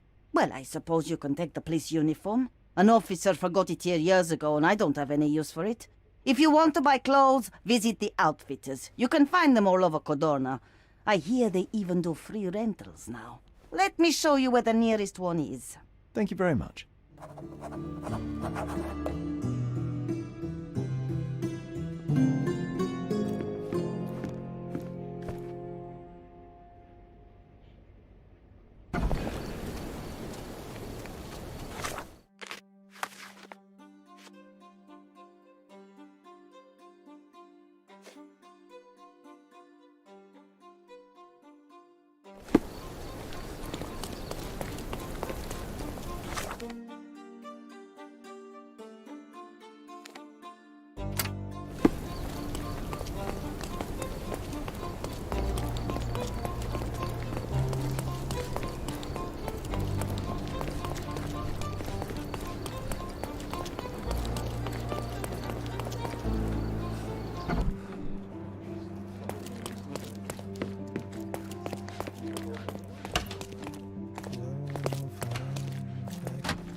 This area is restricted.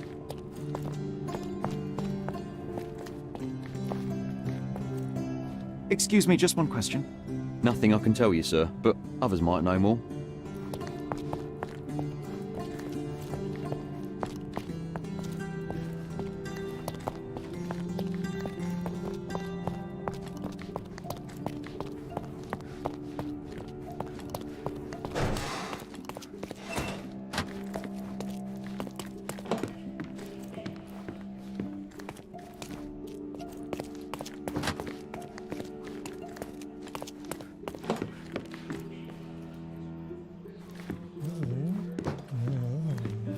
Excuse me, just one question.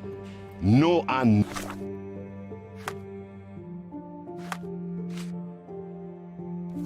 no, you are not getting anything from me. May I ask you something? I'll let you keep your life. That's better than an answer to your question. Believe me.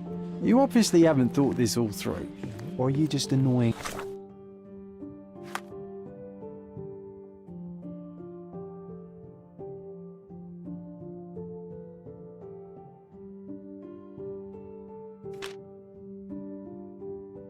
These people on purpose.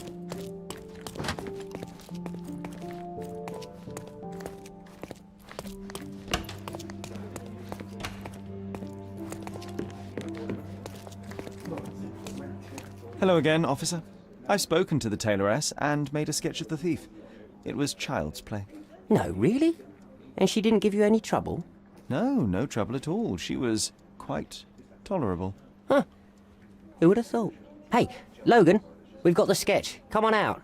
Can I use the archives now? Well, they're generally not accessible to the public. But you really helped us out, so I'll just turn a blind eye. I appreciate it, officer. What did you say your name was? Holmes? Come and see me after you're done.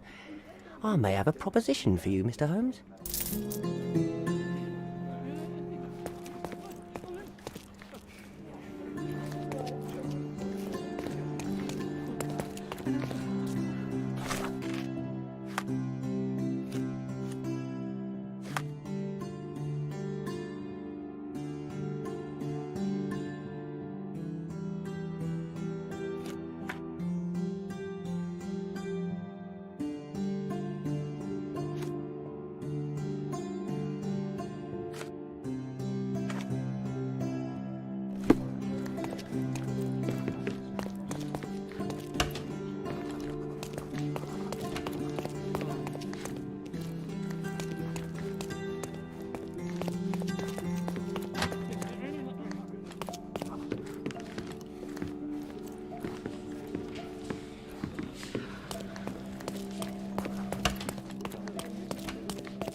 John, I just recalled that we were living here on Cordona in a manor.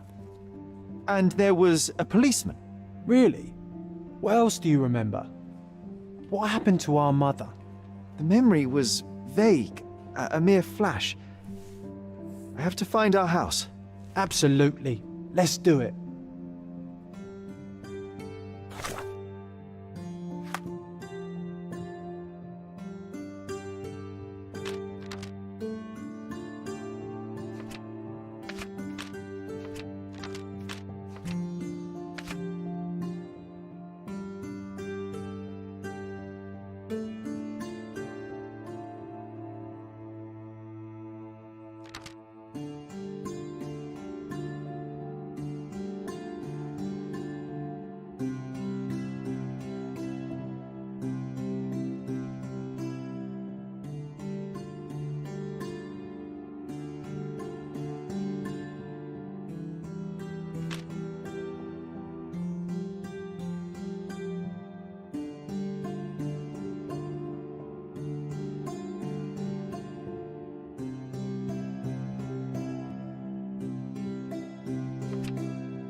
I'm done with the archives for now. Can I help you with anything else? As a matter of fact, you can. The thing is, our chief inspector has vanished, as if we weren't undermanned enough as it is. Wait, what do you mean, vanished? Gone missing on a case. Shady business, but that's besides the point. See that board? Pending cases are posted there for any available officers to investigate. I would take them myself, except that I've been told to work the reception desk, like some clerk. Yes, we're that short-handed. I understand your predicament, but what does any of it have to do with me? I may be available, but I'm certainly not an officer. Oh, don't worry about it. Consider yourself a temporary one-man independent police force. That's a bit of a mouthful. There's just one small, minor basic formality. You'll need to complete our physical training course. Easy. Well, I'm not one to balk at a spot of exercise. What must I do? That's the spirit. Sergeant Ermy will show you the ropes. Follow me.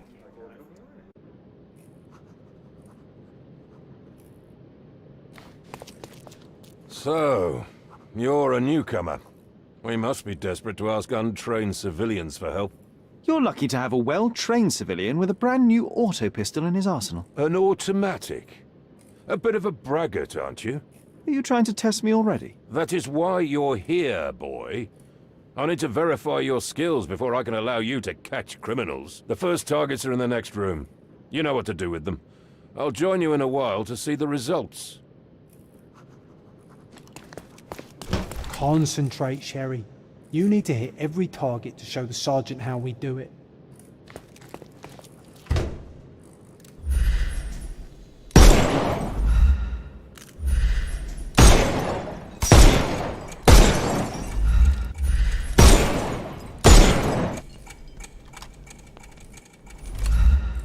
Hooray!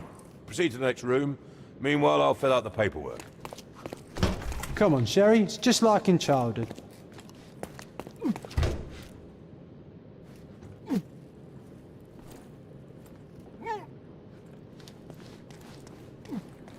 Steady, Sherry. Steady. And go.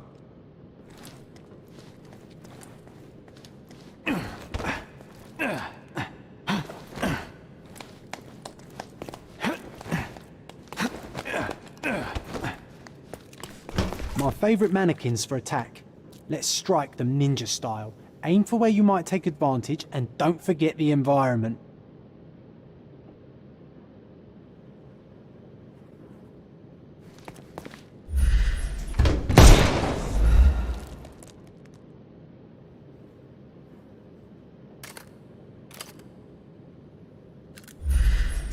I could do this all day. Please don't, Sherry. We don't have that much time. Our enemies might be stronger than us, but we rely on our wits. Shoot off their armor.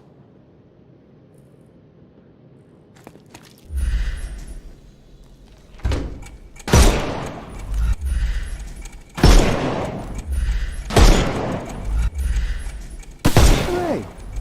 All right, let's move on, Sherry. If you stand here and use your snuff box on them, you can definitely overcome them, Sherry. Look at that helmet of his. You won't be able to get the powder past it. Helpful advice, John. I would never have guessed. Good job, new boy. Well, I'm almost finished with the paperwork. Let's talk about your results.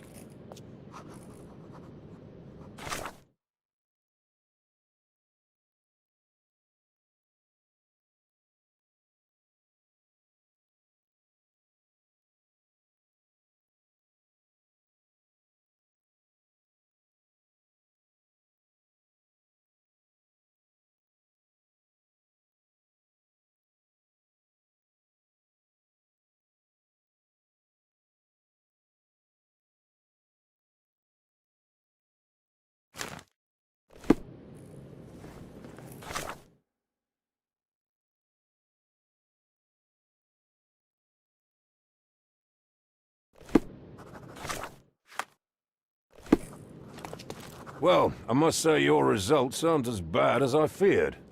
Perhaps you're not completely hopeless, but true combat is quite different from shooting stationary targets. I'll handle it just as easily. Well, that's what we're going to find out. Now, we'll test you against our men. Your task is to detain them, not to kill them. So don't go shooting anyone in the eye. That goes for in the field as well. Even though you'll be working with the police department, that doesn't mean you have a license to kill. Here, take these. They are blank rounds.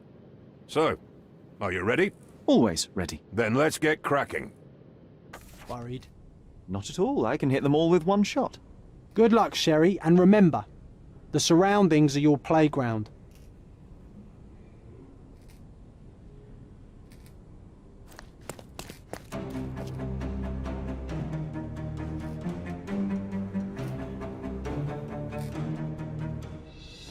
I'm coming.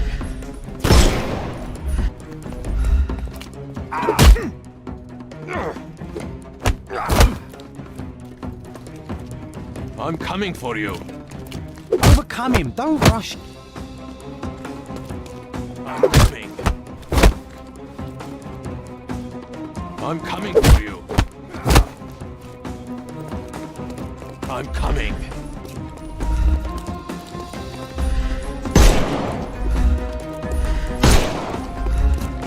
Don't work this way. I couldn't miss the party.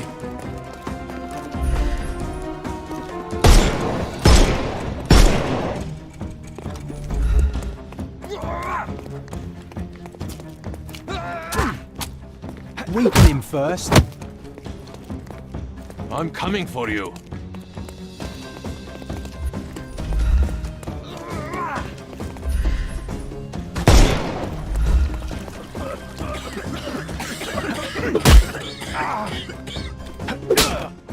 Don't bother moving.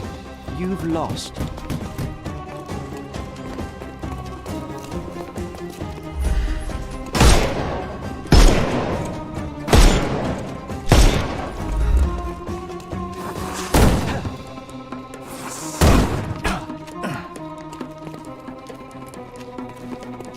The snuff's ready.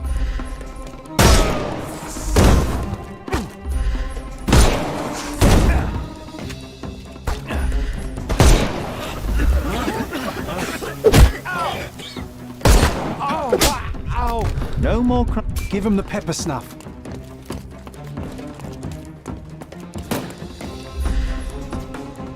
Time to knock this guy out.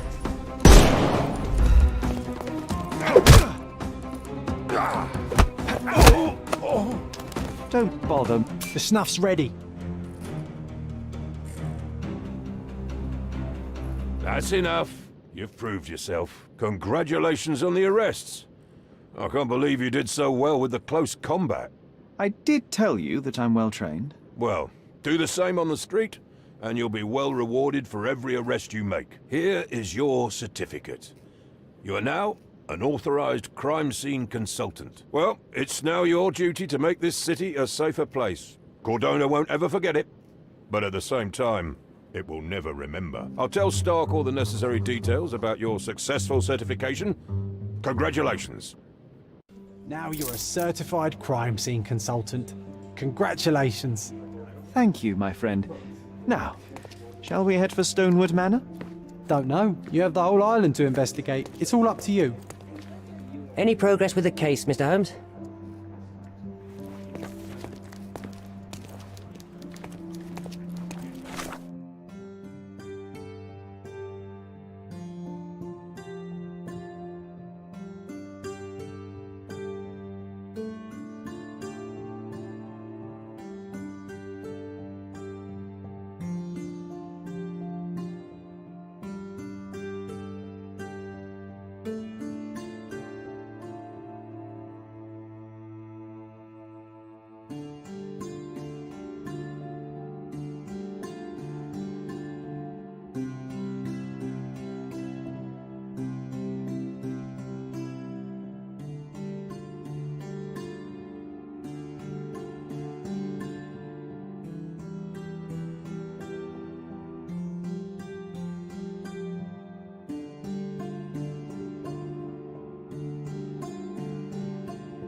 couldn't miss the party. Don't cry.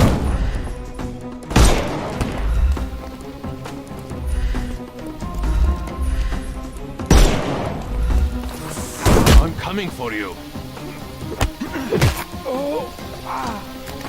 Don't bother moving. You've lost.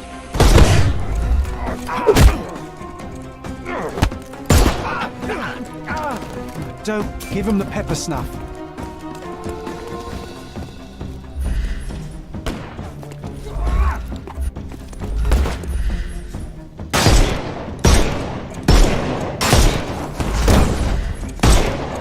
You can overcome.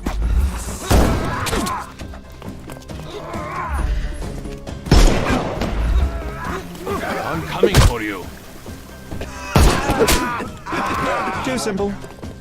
The snuff's ready. Hello there.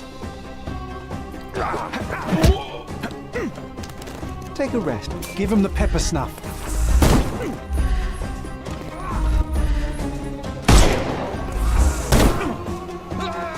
Overcome him. Don't rush it. I couldn't miss the party.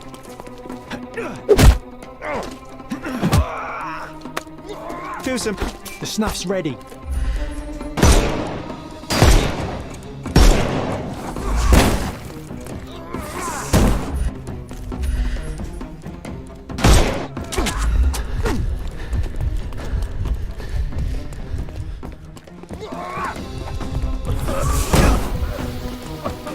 I'm coming for you.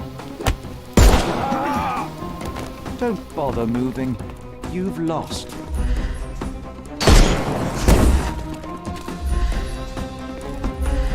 Time to knock this guy out.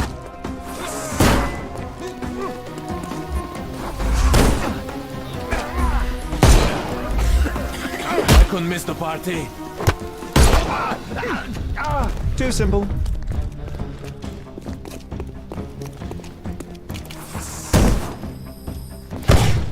Weaken him first. I'm coming for you. Overcome him. Don't. I'm coming.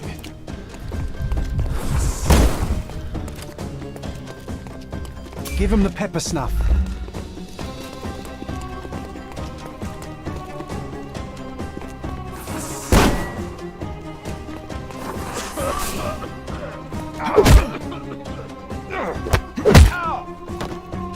Don't bother moving. You've lost.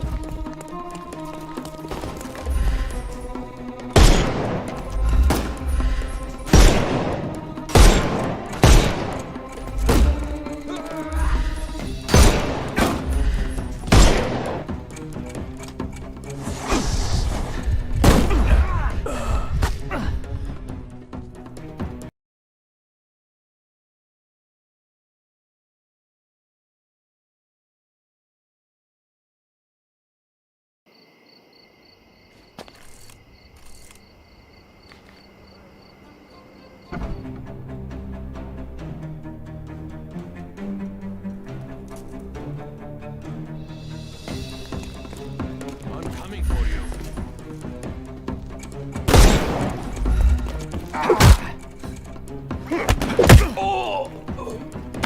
I couldn't miss the party.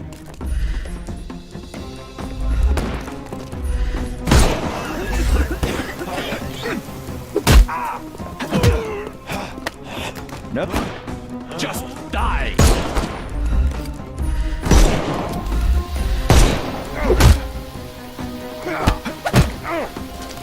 Don't bother moving. The snuff's ready.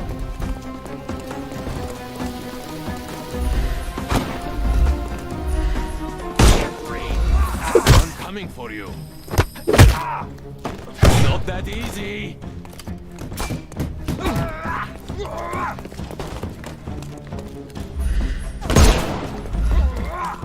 I couldn't miss the party.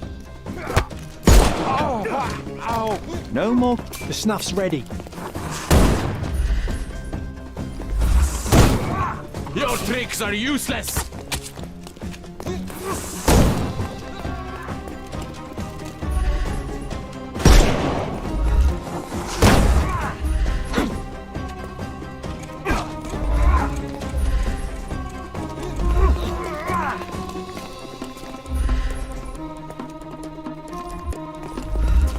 I will end you!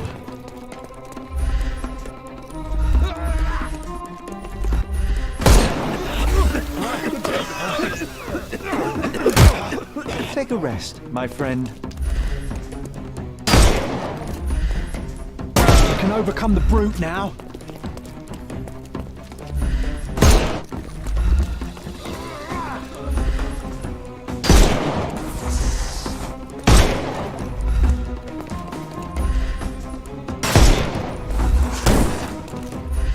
It's all yours now. Go for it. I'm coming for you.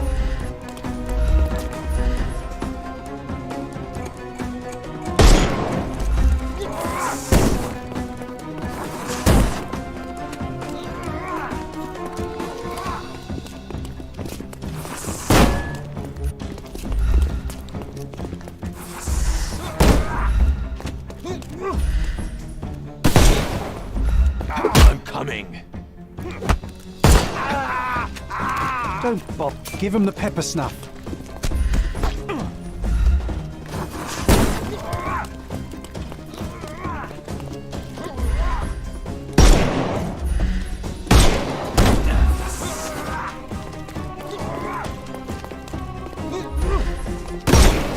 I'm coming for you. Don't cry. The snuff's ready.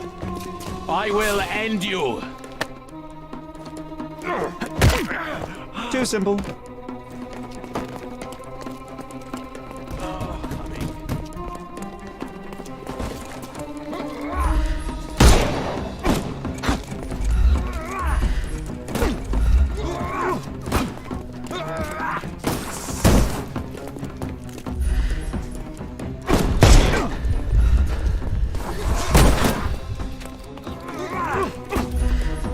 I thought we were against murder.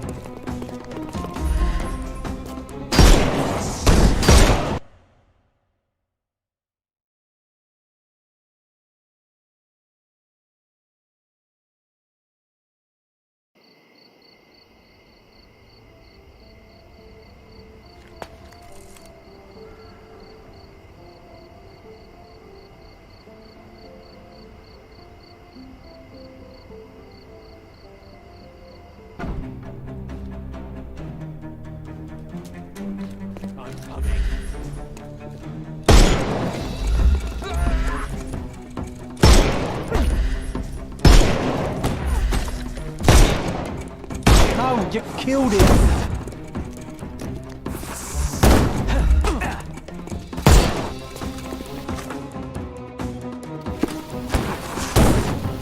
Dodge this!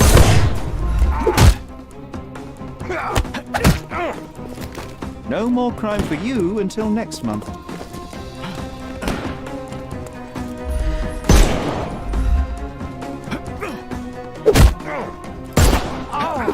Ow! Don't cry, you'll live.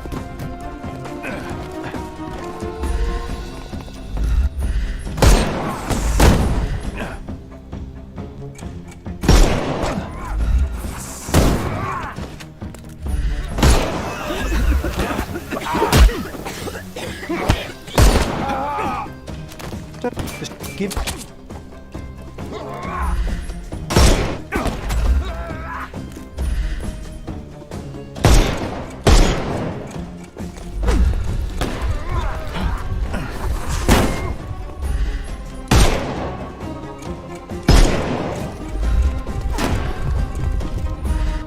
I'll put you 6 feet under.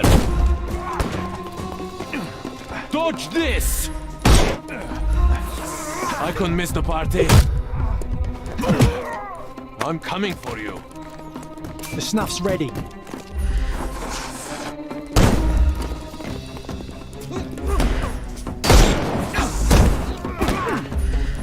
I thought we were against murder.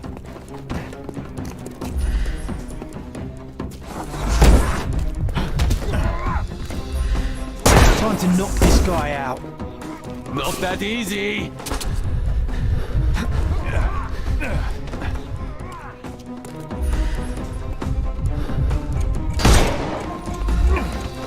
I couldn't miss the party. Hey, you could have kept him alive. It's all yours now.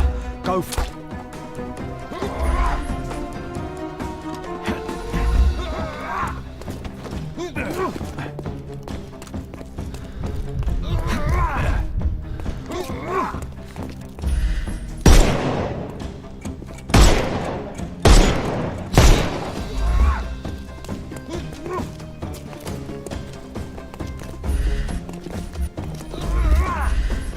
No, you killed him!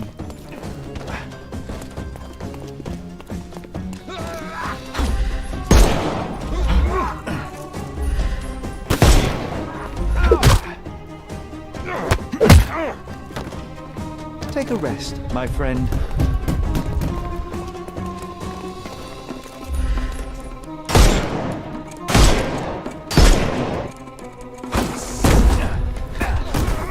I will end you!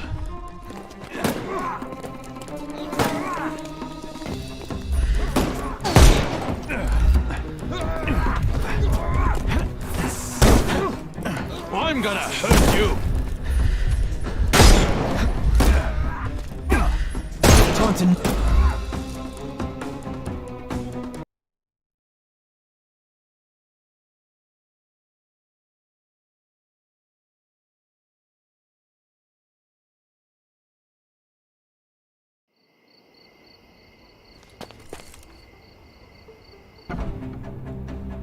I'm coming.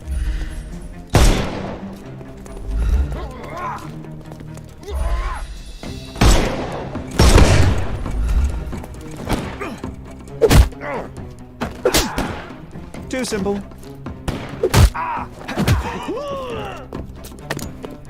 Don't.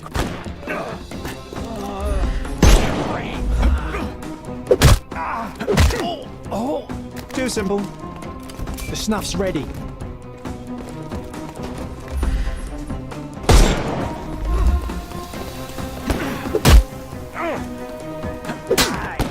Don't bother moving. You've lost. Give him the pepper snuff.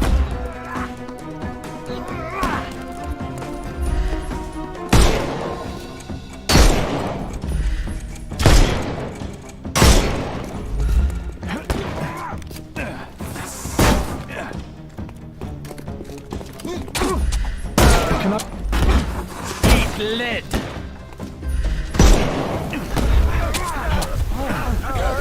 I'm coming. Don't cry, you'll live. The snuff's ready. Take a... Give him the pepper.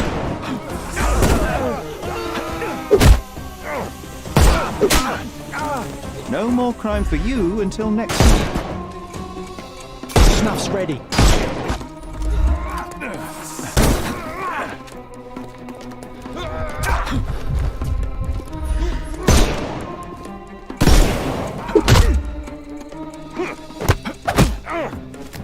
Don't bother moving. Give him the pepper snuff. It's all yours now. Go for it.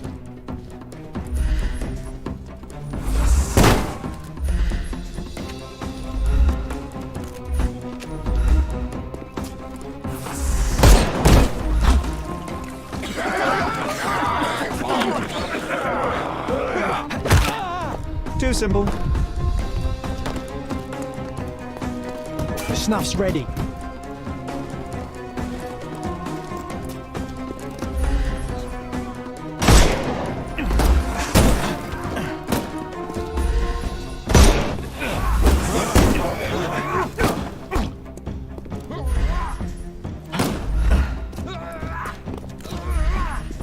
Just die!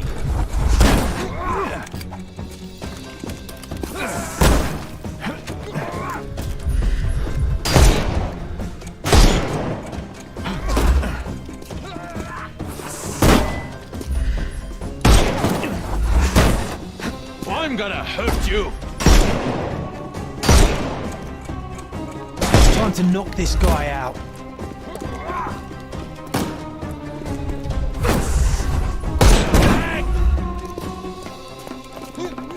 I couldn't miss the party. I'm coming for you. Give him the pepper snuff.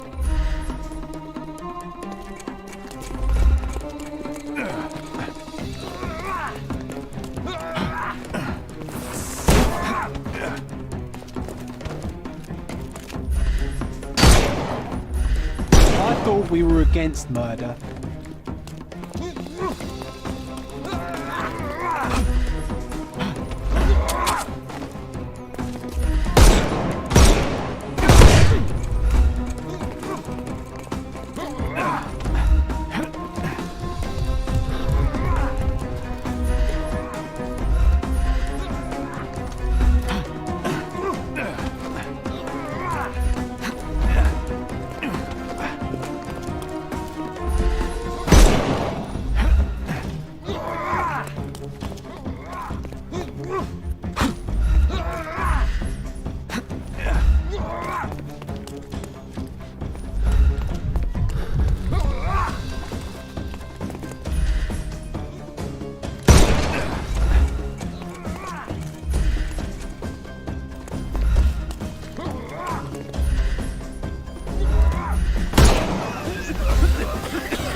No more crime. The snuff's ready.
Nice to see you. Şimdi çok daha iyi hissediyorum.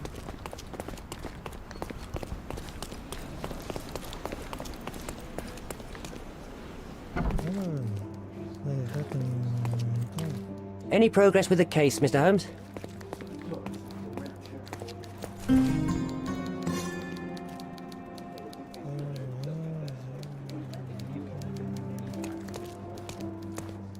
Any progress with the case, Mr.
Holmes?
We have a large assortment and pleasant price. The finest clothes for the finest citizens.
course. Think it over.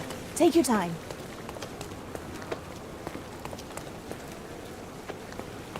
We have a large assortment of the finest clothes for the finest citizens.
A perfect choice.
Look who's here.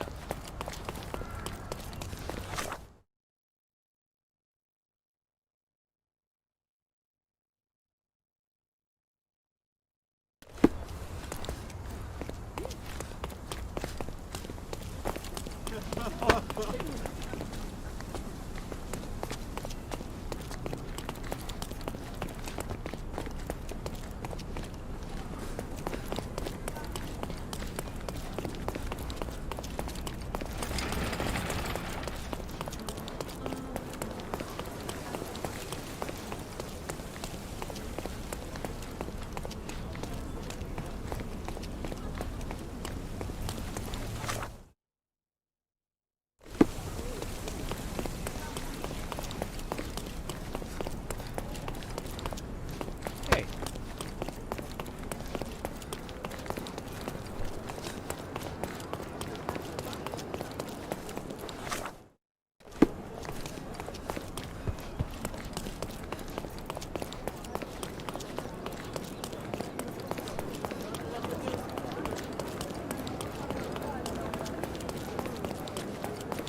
Merhaba.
Not bad.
Can I ask you a question?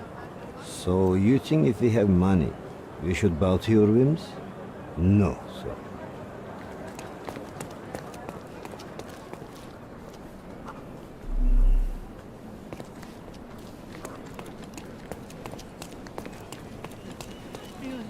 May I ask you something? Nothing I can tell you, sir, but others might know more. Everyone's looking at us, Sherry. You sure you know what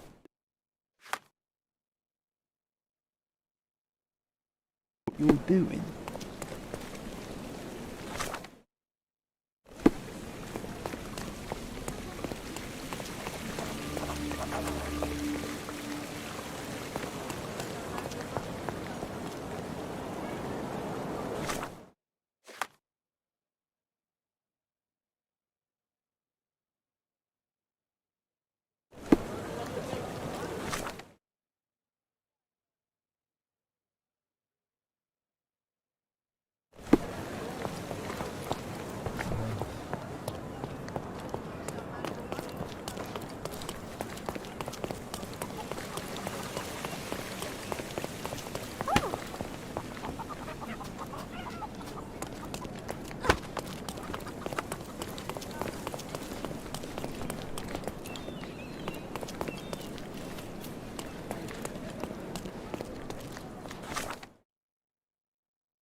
Stark told me you'd be doing the legwork for him. Feel free to look around.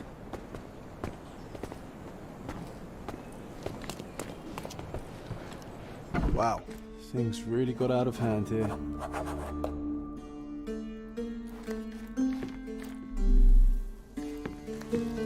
Solid oak. It took quite a blow to break it. Shards of a broken bottle with blood on them.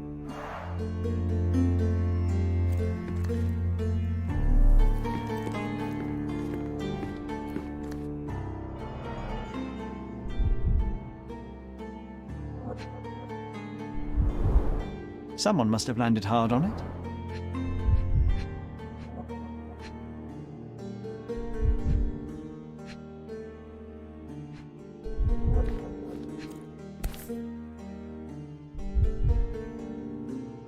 The lenses are very thick. The owner of these glasses is very nearsighted.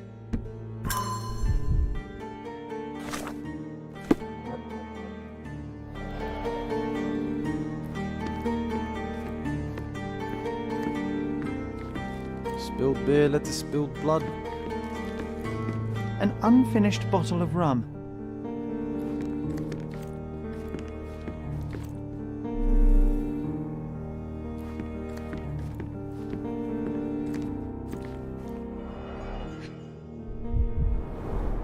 That's a lot of blood.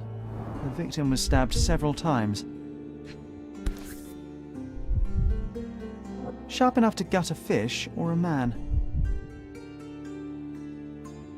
An ordinary kitchen knife.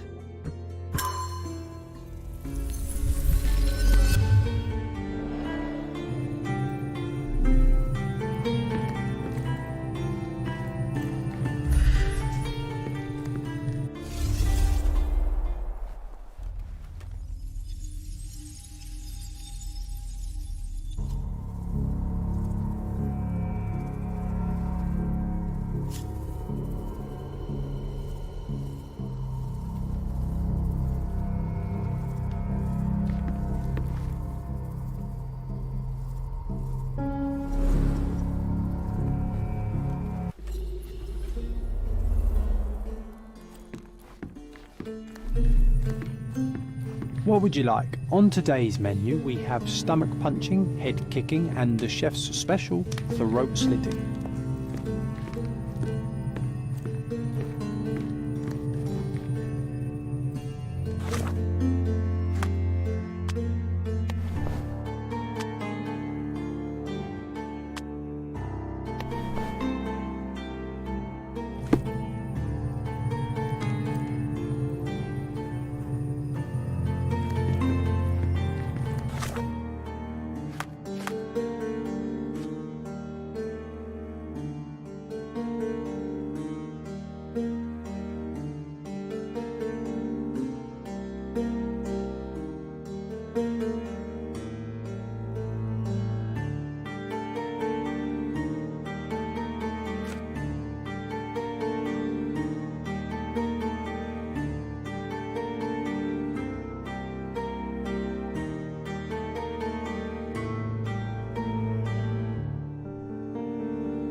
It all started when the trader accidentally spilled his beer over the sailor. The trader punched the soldier who came crashing down on a table. The worker smashed a bottle over the trader's head, then the sailor knocked the worker out with a chair. The soldier is the real killer. He wanted to knife the trader but killed the sailor due to his poor eyesight.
Shards of a broken bottle with blood on them.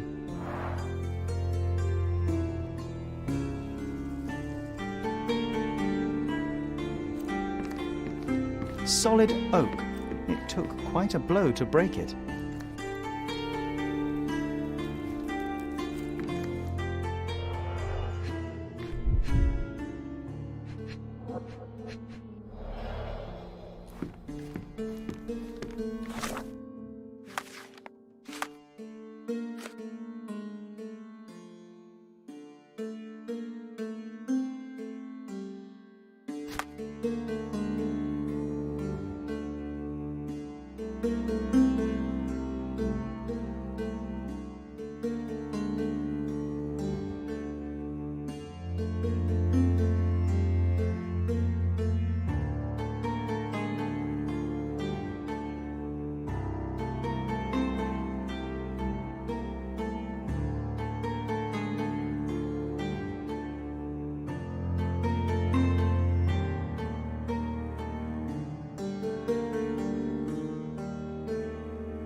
道士出外。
Bakın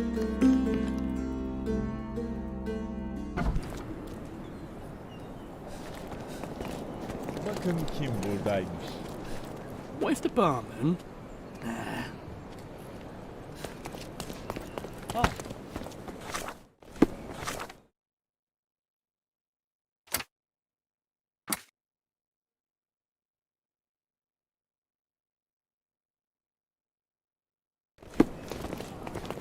Merhaba.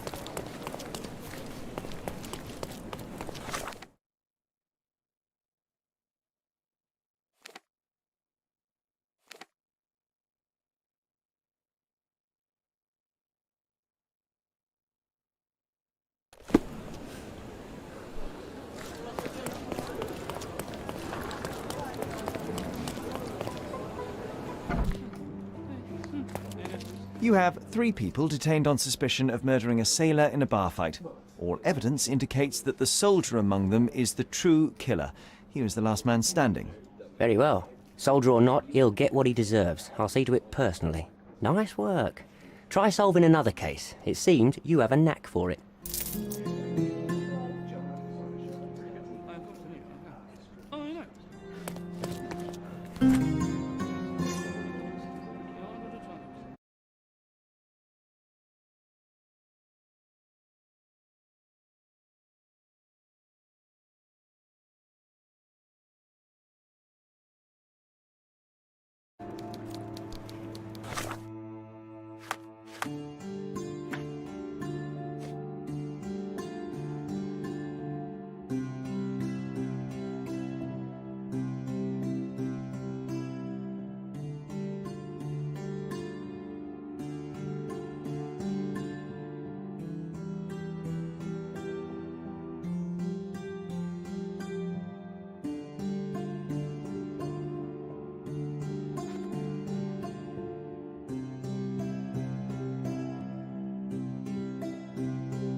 you do.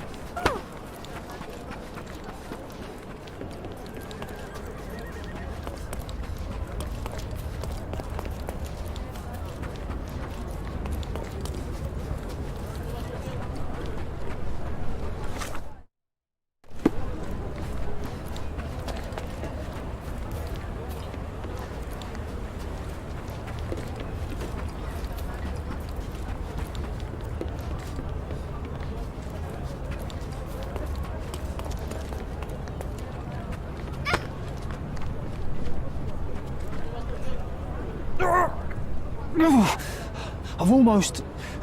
Just one more heave and... see? It moved. Did you see? You probably had to be closer.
It's you again. You sure not to miss any clues? Stark will piece them together, you'll see.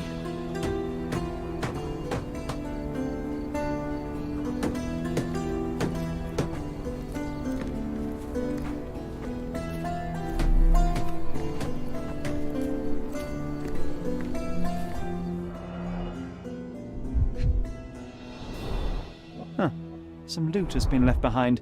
Whoever took it must have been in a hurry.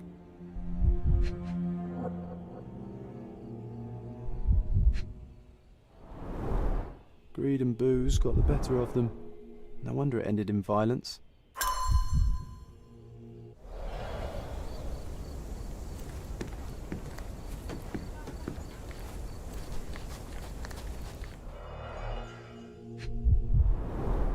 Two bullets hit the cart. No traces of blood, though.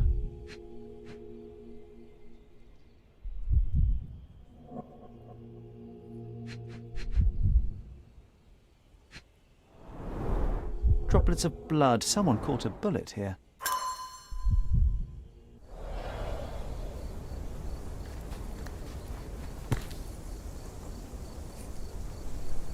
Perfectly balanced for throwing. The blade is very sharp.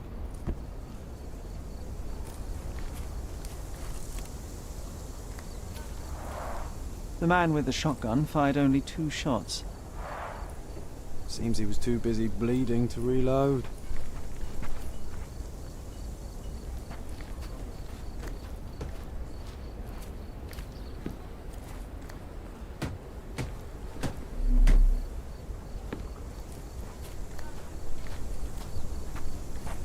Stuck deep in the wood. Stuck deep in the wood.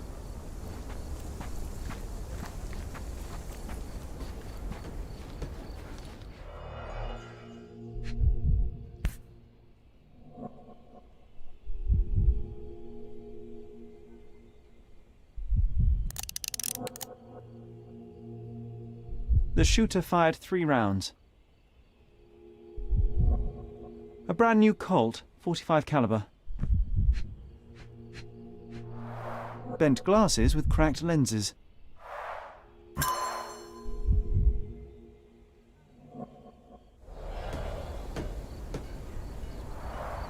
Pieces of brass tacks, piranha rounds.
the man with the shotgun was killed by a throwing knife to the neck, but not before firing at the man in glasses. The man in the hat took a bullet to his leg, but 2 other bullets missed. The report mentioned he was shot in the heart, but how? There's something I'm missing here. Who could have finished him off?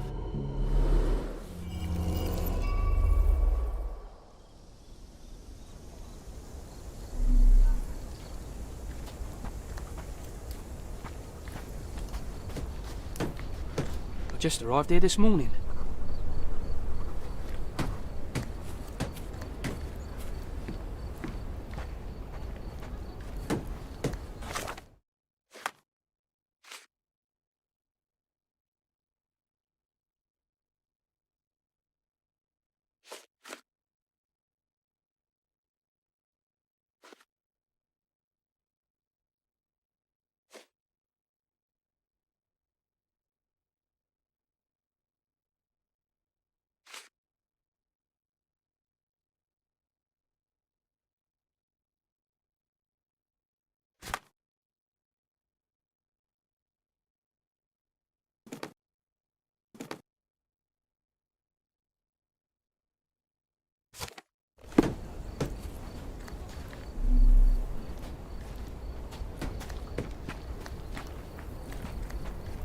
Stuck deep in the wood.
Pieces of brass tacks, piranha rounds.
The blade is very sharp, perfectly balanced for throwing.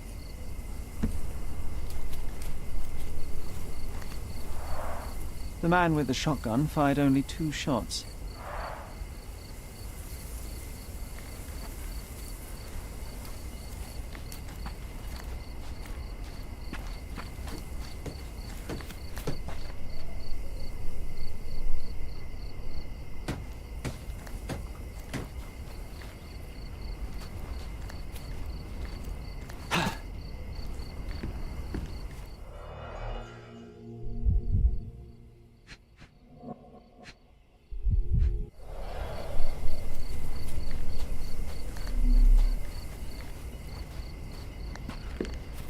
Interesting place to shoot one another.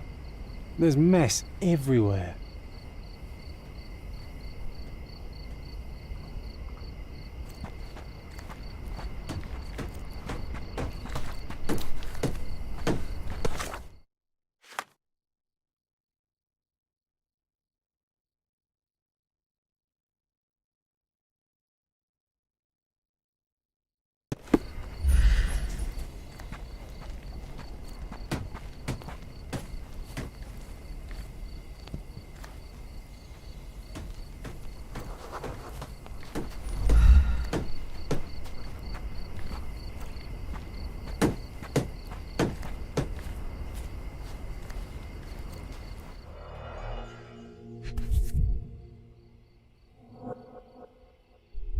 brand new Colt, 45 caliber.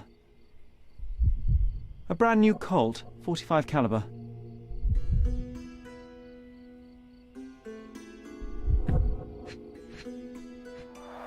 Bent glasses with cracked lenses.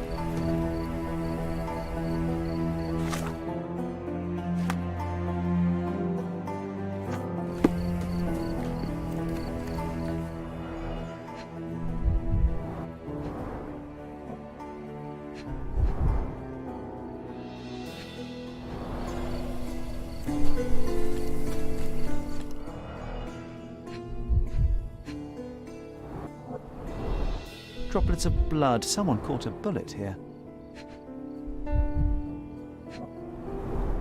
2 bullets hit the cart. No traces of blood, though.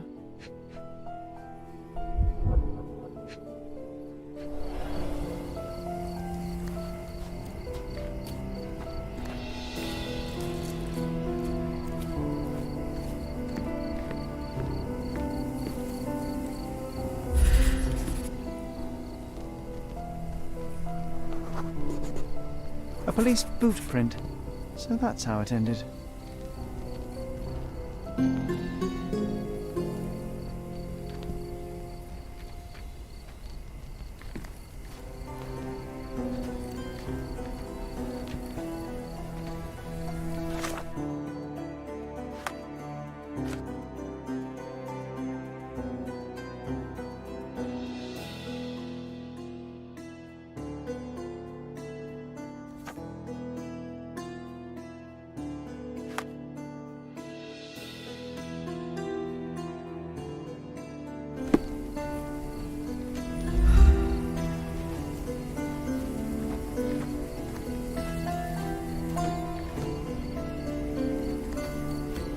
Just arrived here this morning.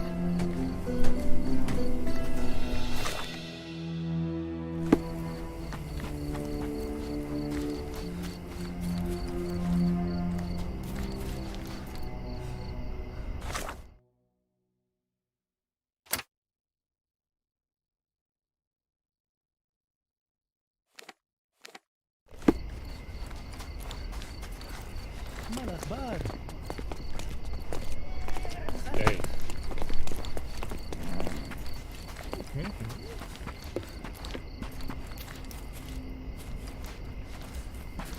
Hello.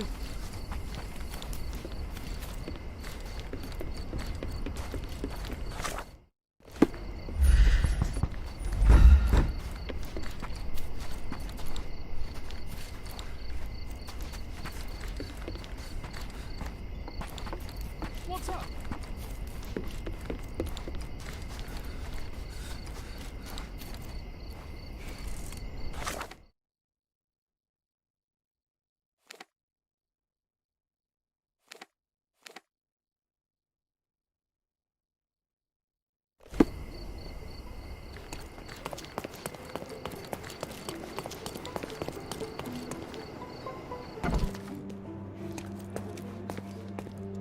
I visited the location where the 3 robbers killed each other over some stolen loot, but I wasn't the first to inspect the scene, was I?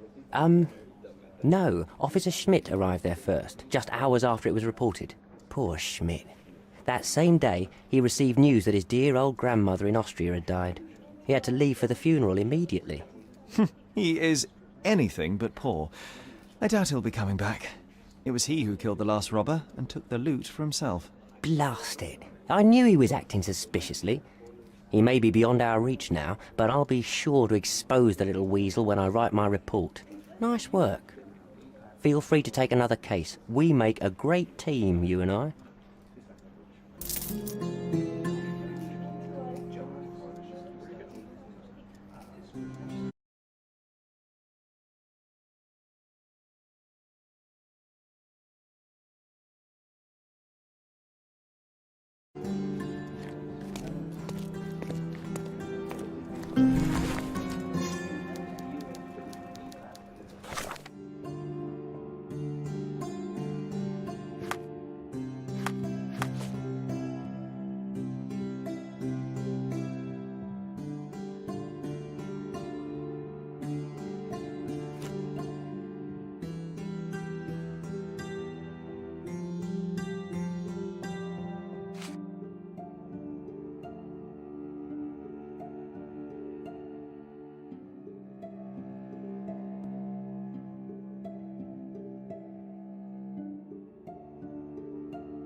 What if the vampire comes back?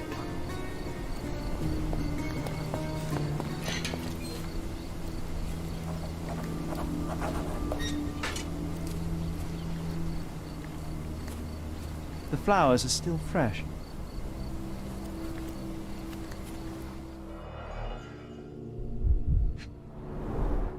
This is a somewhat neglected and dusty hat. We're dealing with a very immoderate bloodsucker here. The stone is rather unwieldy, so it couldn't be used as a weapon. Someone fell and hit their head on it.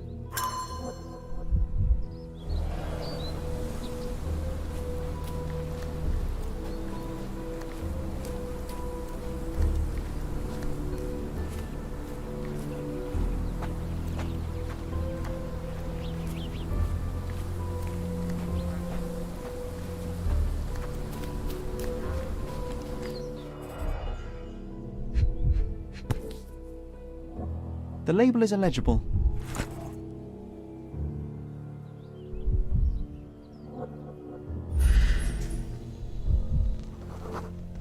Looks like a set of surgical instruments. One is missing.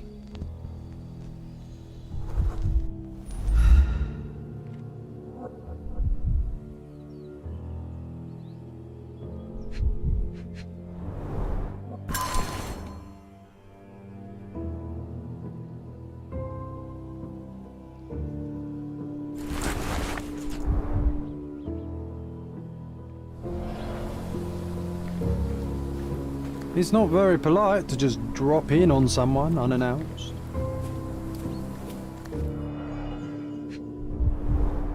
An expensive hat with a few grey hairs stuck to the brim. Someone tore their trousers here.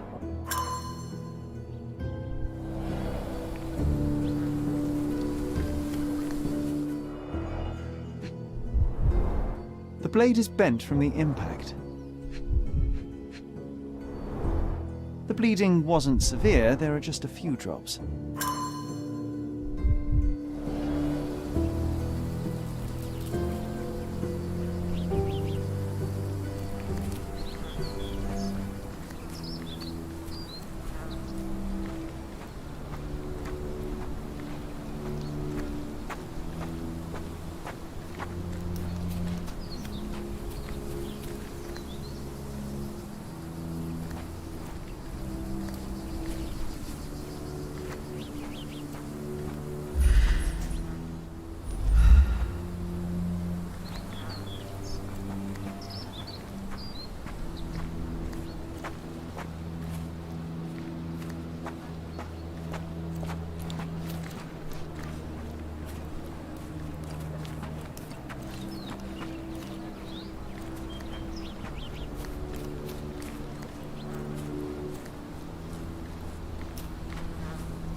Is this familiar to you?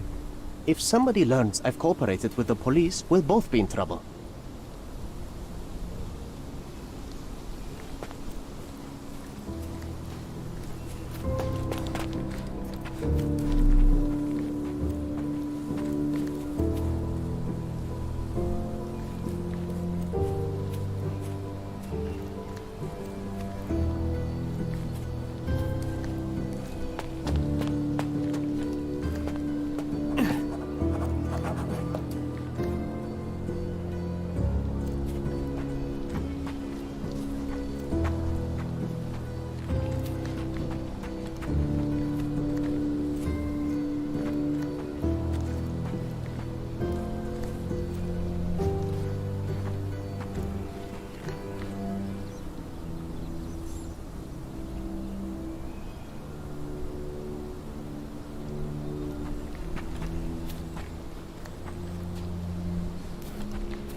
nicely roasted.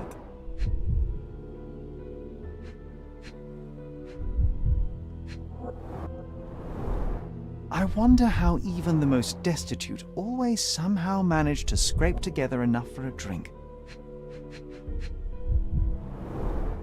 Psilocybin mushrooms. These are powerful hallucinogens.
The brother of the deceased became furious when he caught the anatomist exhuming his sister's body.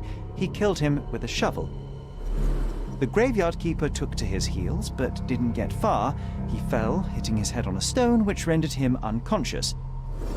With the murderer gone, the reporter who was hiding punctured the neck of the first victim to imitate a bite. But when he did the same to the second victim, he killed an unconscious man.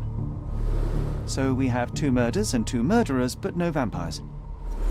Vampires are not so scary when you have grave robbers and journalists running around.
Constable Stark, do you believe in vampires? Hey? What do vampires have to do with anything? Oh, that's exactly what I thought while looking into the murders at the cemetery. The primary suspect is indeed the murderer, but he's not the only one. The reporter, who so easily fooled everyone with his vampire stories, killed the other victim. But why would he do that? He believed the unconscious man to be dead, and decided to concoct a thrilling story for his readers. Oh, thank you, Mr. Holmes. I'll have the conniving little scrub taken in immediately. There's only one case left. Don't let me stop you.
Hope you haven't had your lunch yet. This one's bad.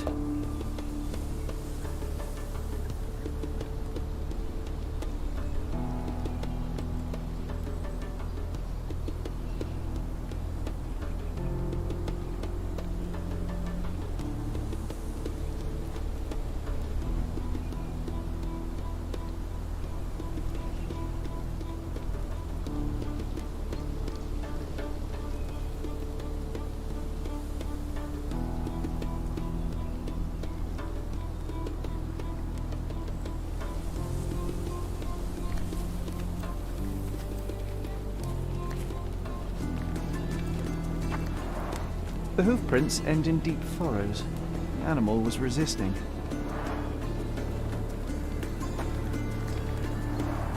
What a waste.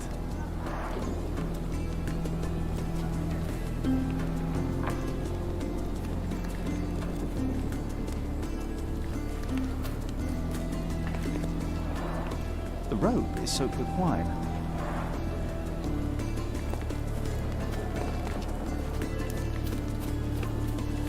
Multiple bare footprints. I should examine them more closely.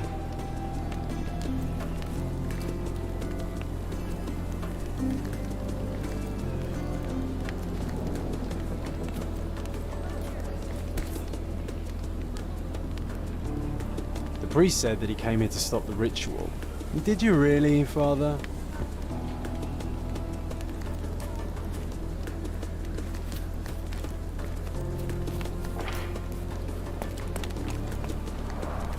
The goat was torn to pieces. Ugh. Savagery.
You're not even trying, Sherry.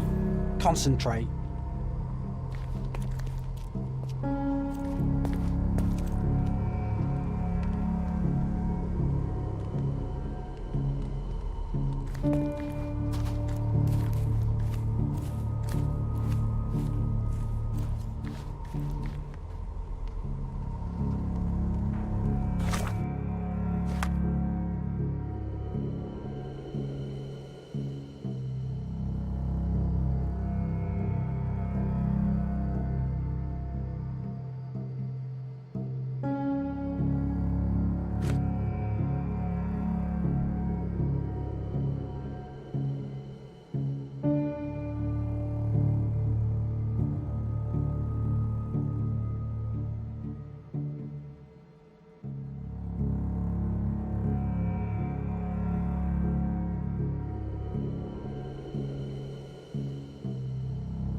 You're not even trying, Sherry. Concentrate.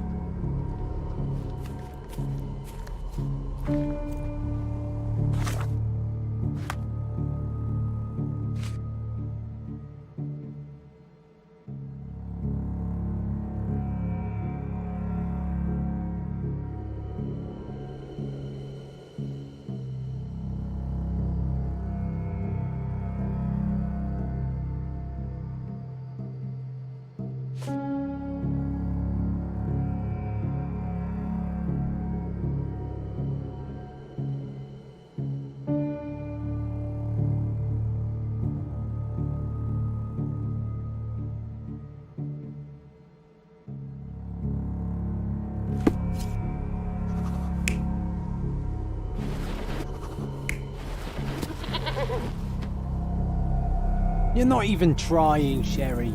Concentrate.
You're not even trying, Sherry. Concentrate.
So, we have 3 lusty women engaged in a ritual. They're drinking and dancing when suddenly they hear a noise from the bushes. Their ritual seems to be working. There's a man they can get drunk already. While 2 of them are busy with the priest, the 3rd one leaves. She is the one who stole the goat and brought it to the ritual. The poor animal smells trouble and charges at the drunken woman with the amphora. Still, he couldn't break free, and at the end was brutally torn apart and eaten alive. Well, they attracted the attention of men. The police, at least.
Mr. Holmes, I have great news. Our recent accomplishments have earned me a promotion. Sergeant Stark. It has a nice ring to it, hasn't it?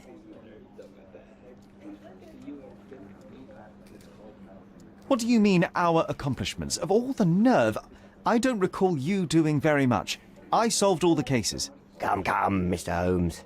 I didn't mean to belittle your contribution. After all, legwork is just as important as paperwork. And what about the brain work? Also very important. Don't get me wrong, your assistance was most valuable. Anyway, I'll be moving back to the office space. My days at this blasted desk are almost over. I won't be scapegoated now. Good for you, I suppose. Speaking of scapegoats, I've solved the last case on the board. The goat was stolen by the lady in the blackbird mask. As if that makes any difference, judging by the atrocity I witnessed at the crime scene. Yes, I heard about that one. The things women get up to these days. Ugh. Well, I'm glad to have been of service. Now I have other matters to attend to. Mr. Holmes, if I may be so bold as to make one last request. Do you remember that I told you that our chief inspector has been missing for a few months now? My current task is to establish his fate. I've tried to make sense of his last case, but it's a convoluted mess. I would really appreciate your help. Why don't you do it yourself? I'm sure there's nothing in that case a police sergeant can't handle. You're simply much better at it than me. There, I said it. I won't argue with that, although much better is still an understatement. Fine, you have me intrigued. Thank you awfully, Mr. Holmes. Tell me everything you know. I don't know much. Just that it's connected to a gang called the Hive. Placido has been after their leader, the Hive Master, for years. But otherwise, I can't make head nor tail of it. Here, Take the key to Placido's office. You might find some leads in there. So is it Chief Inspector Placido who has vanished? From what I've gathered, he was a good detective. Ain't that the truth? He was solving cases like shelling peas. Without him, things have gone downhill. He was a crotchety sort, always grumbling, fussing, taking his snuff by the handful, but I, for one, miss the old boy. Very well. I'll see what I can find out. One thing is certain. It's a dangerous business. Be careful, Mr. Holmes.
I can almost picture you as an inspector, Sherlock. You'd lie on his sofa all day and still solve more cases than the rest of the police.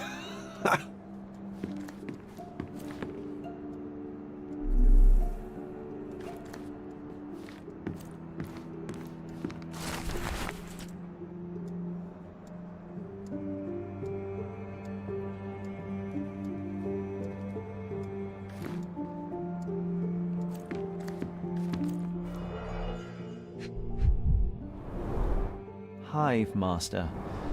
Crime lords just love catchy monikers.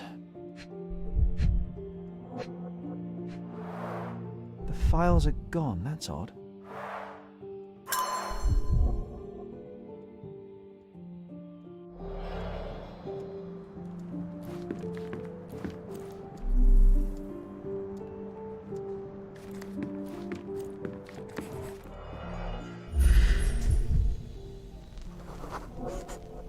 This must have been an award for long and faithful service.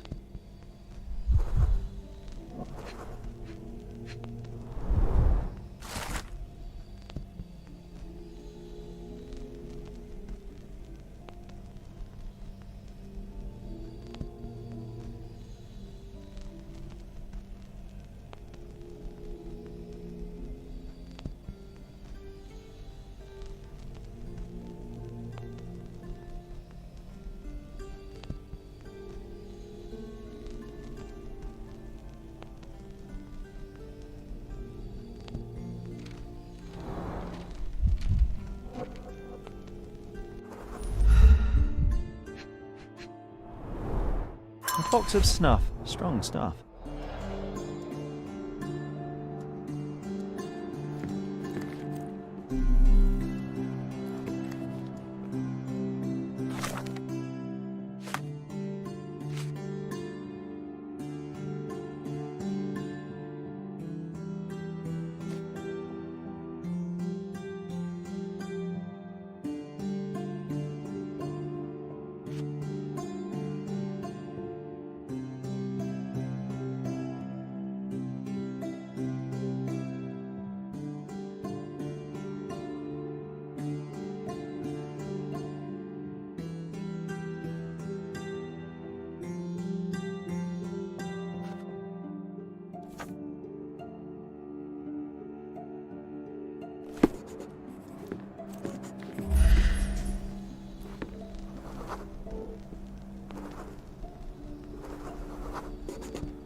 Now that is odd, to say the least.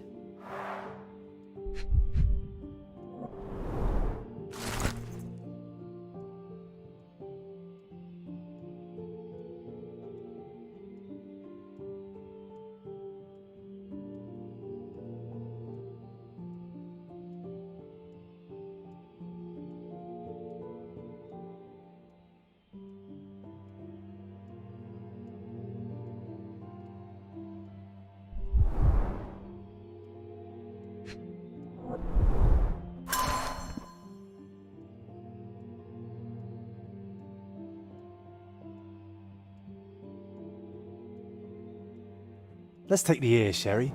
It'll bring us luck. You'll see. Good lord, you can't be serious.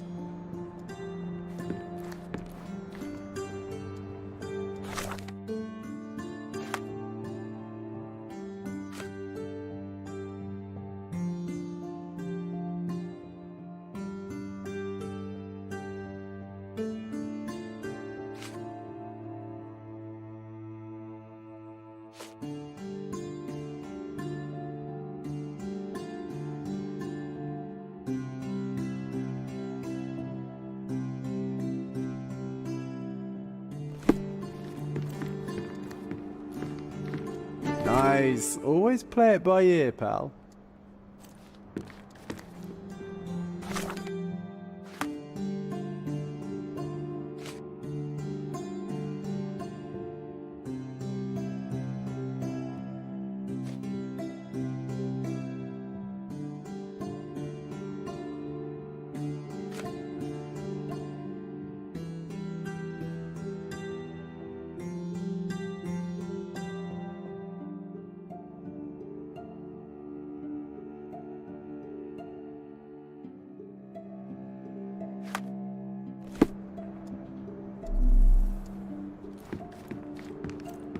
I can almost picture you as an inspector, Sherlock. You'd lie on his sofa all day and still solve more cases than the rest of the police.